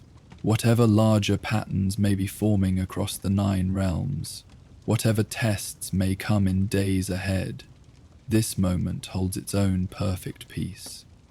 Thor breathes deeply, drawing in the clean air of Asgard, letting it wash away the lingering sense of battle, smoke and brimstone from the fire giant, frost and ice from Jotunheim, salt spray from the serpent's domain. Returning inside, Thor finds that servants have prepared for his arrival, despite the unannounced nature of his return. A bath steams invitingly in an adjoining chamber, its water infused with healing herbs that will ease muscle tension and speed recovery from minor wounds. Food and drink wait on a small table near the ever-burning hearth. Simple fare by Asgardian standards, but exactly what his body needs to replenish its strength. Thor partakes of these comforts gratefully, allowing himself to truly relax for perhaps the first time since the theft of the Heartstone set him on this series of quests. The warm water soothes aches he had barely registered during the heat of battle, but now acknowledges as his warrior's vigilance temporarily recedes. After bathing and eating his fill, Thor settles into a chair positioned near the hearth. The flames dance in patterns that remind him briefly of the fire giant's golem, but without malevolence or destructive intent. Simply fire in its natural, contained state, providing warmth and light rather than devastation. As weariness finally claims him fully, Thor's thoughts drift to the mortals he left behind on Midgard. The little girl, Sigyn, who had thanked him with such direct sincerity. The old lawkeeper Alvis preserving knowledge that proved crucial in a moment of need. The gathered villagers, already planning to rebuild despite their losses. Their resilience impresses him, perhaps even more than their gratitude. Midgardians live such brief lives compared to the Aesir, yet they face each challenge with determination that would honor warriors of any realm. Their courage in vulnerability, their persistence despite limitations. These qualities remind Thor why Midgard holds special place among the 9 realms under his protection. These reflections accompany him as consciousness begins to fade, the physical and mental demands of multiple battles across diverse realms finally claiming their due. His breathing slows and deepens, his powerful frame relaxing completely into the chair that has cradled him after countless adventures throughout his long existence. The fire in the hearth burns lower, transforming from dancing flames to glowing embers that cast the chamber in soft, ruddy light. Outside the windows, Asgard's eternal twilight shifts subtly toward night, stars becoming more prominent against the deepening blue of the sky, their light combining with that of distant nebulae to create a cosmic tapestry of unimaginable beauty. Within this peaceful tableau, surrounded by the quiet majesty of Asgard and the reassuring knowledge of duties fulfilled, Thor sleeps. His dreams, if gods indeed dream, might visit once more the realms he has traversed, the molten heat of dwarven forges, the storm-tossed fury of Midgard's seas, the destructive fire of Muspelheim's spawn. Yet these images come without urgency now, transformed from immediate challenges to remembered triumphs. The Heartstone pulses once more in harmony with Asgard's rhythm. Sea villages continue their daily lives without fear of serpentine destruction. Jotunheim's unnatural blizzards no longer threaten neighboring realms, and Midgard's fertile farmlands begin their recovery under blessed rain. Peace reigns, however temporarily, across the 9 realms. The god of thunder has earned his rest. As Thor slumbers in his chambers, the great expanse of Yggdrasil, the world tree, continues its eternal existence beyond the perception of most beings. Its branches cradle the 9 realms, maintaining the delicate balance between them that Odin and his champions have sworn to protect. The cosmic energies flow smoothly now, the recent disruptions calmed by Thor's intervention. In a forest clearing on Midgard, far from the previously threatened villages, a small family of farmers adds an extra portion to their evening meal, a simple offering placed on a flat stone at the edge of their property. For Thor, the father tells his children as they watch with solemn eyes, "Who protects us when danger comes?" It is an ancient practice, nearly forgotten in these modern times, yet remembered by some who still acknowledge the bridges between their world and others. In the grand observatory of Asgard, Heimdall's golden eyes continue their eternal vigilance, seeing across vast distances to the furthest corners of the realms. They pause briefly on the sleeping form of Thor, the realm's greatest defender, now peaceful in well-earned rest, before returning to their wider survey. Though challenges surely await in coming days, this moment of tranquility is precious, and to be preserved for as long as fate allows. And so the night deepens, stars wheel in their courses, and the god of thunder sleeps dreamlessly, gathering strength for whatever adventures await when he next takes up Mjolnir in defense of the 9 realms. Our Viking tale has now concluded. You will now hear the peaceful sounds of a crackling fire and gentle ambient noises that will continue throughout the night without any interruptions, helping you drift into a deep and restful sleep. May the stars of the northern sky watch over you, and may you find peaceful rest until the morning light. Sleep well, and good night.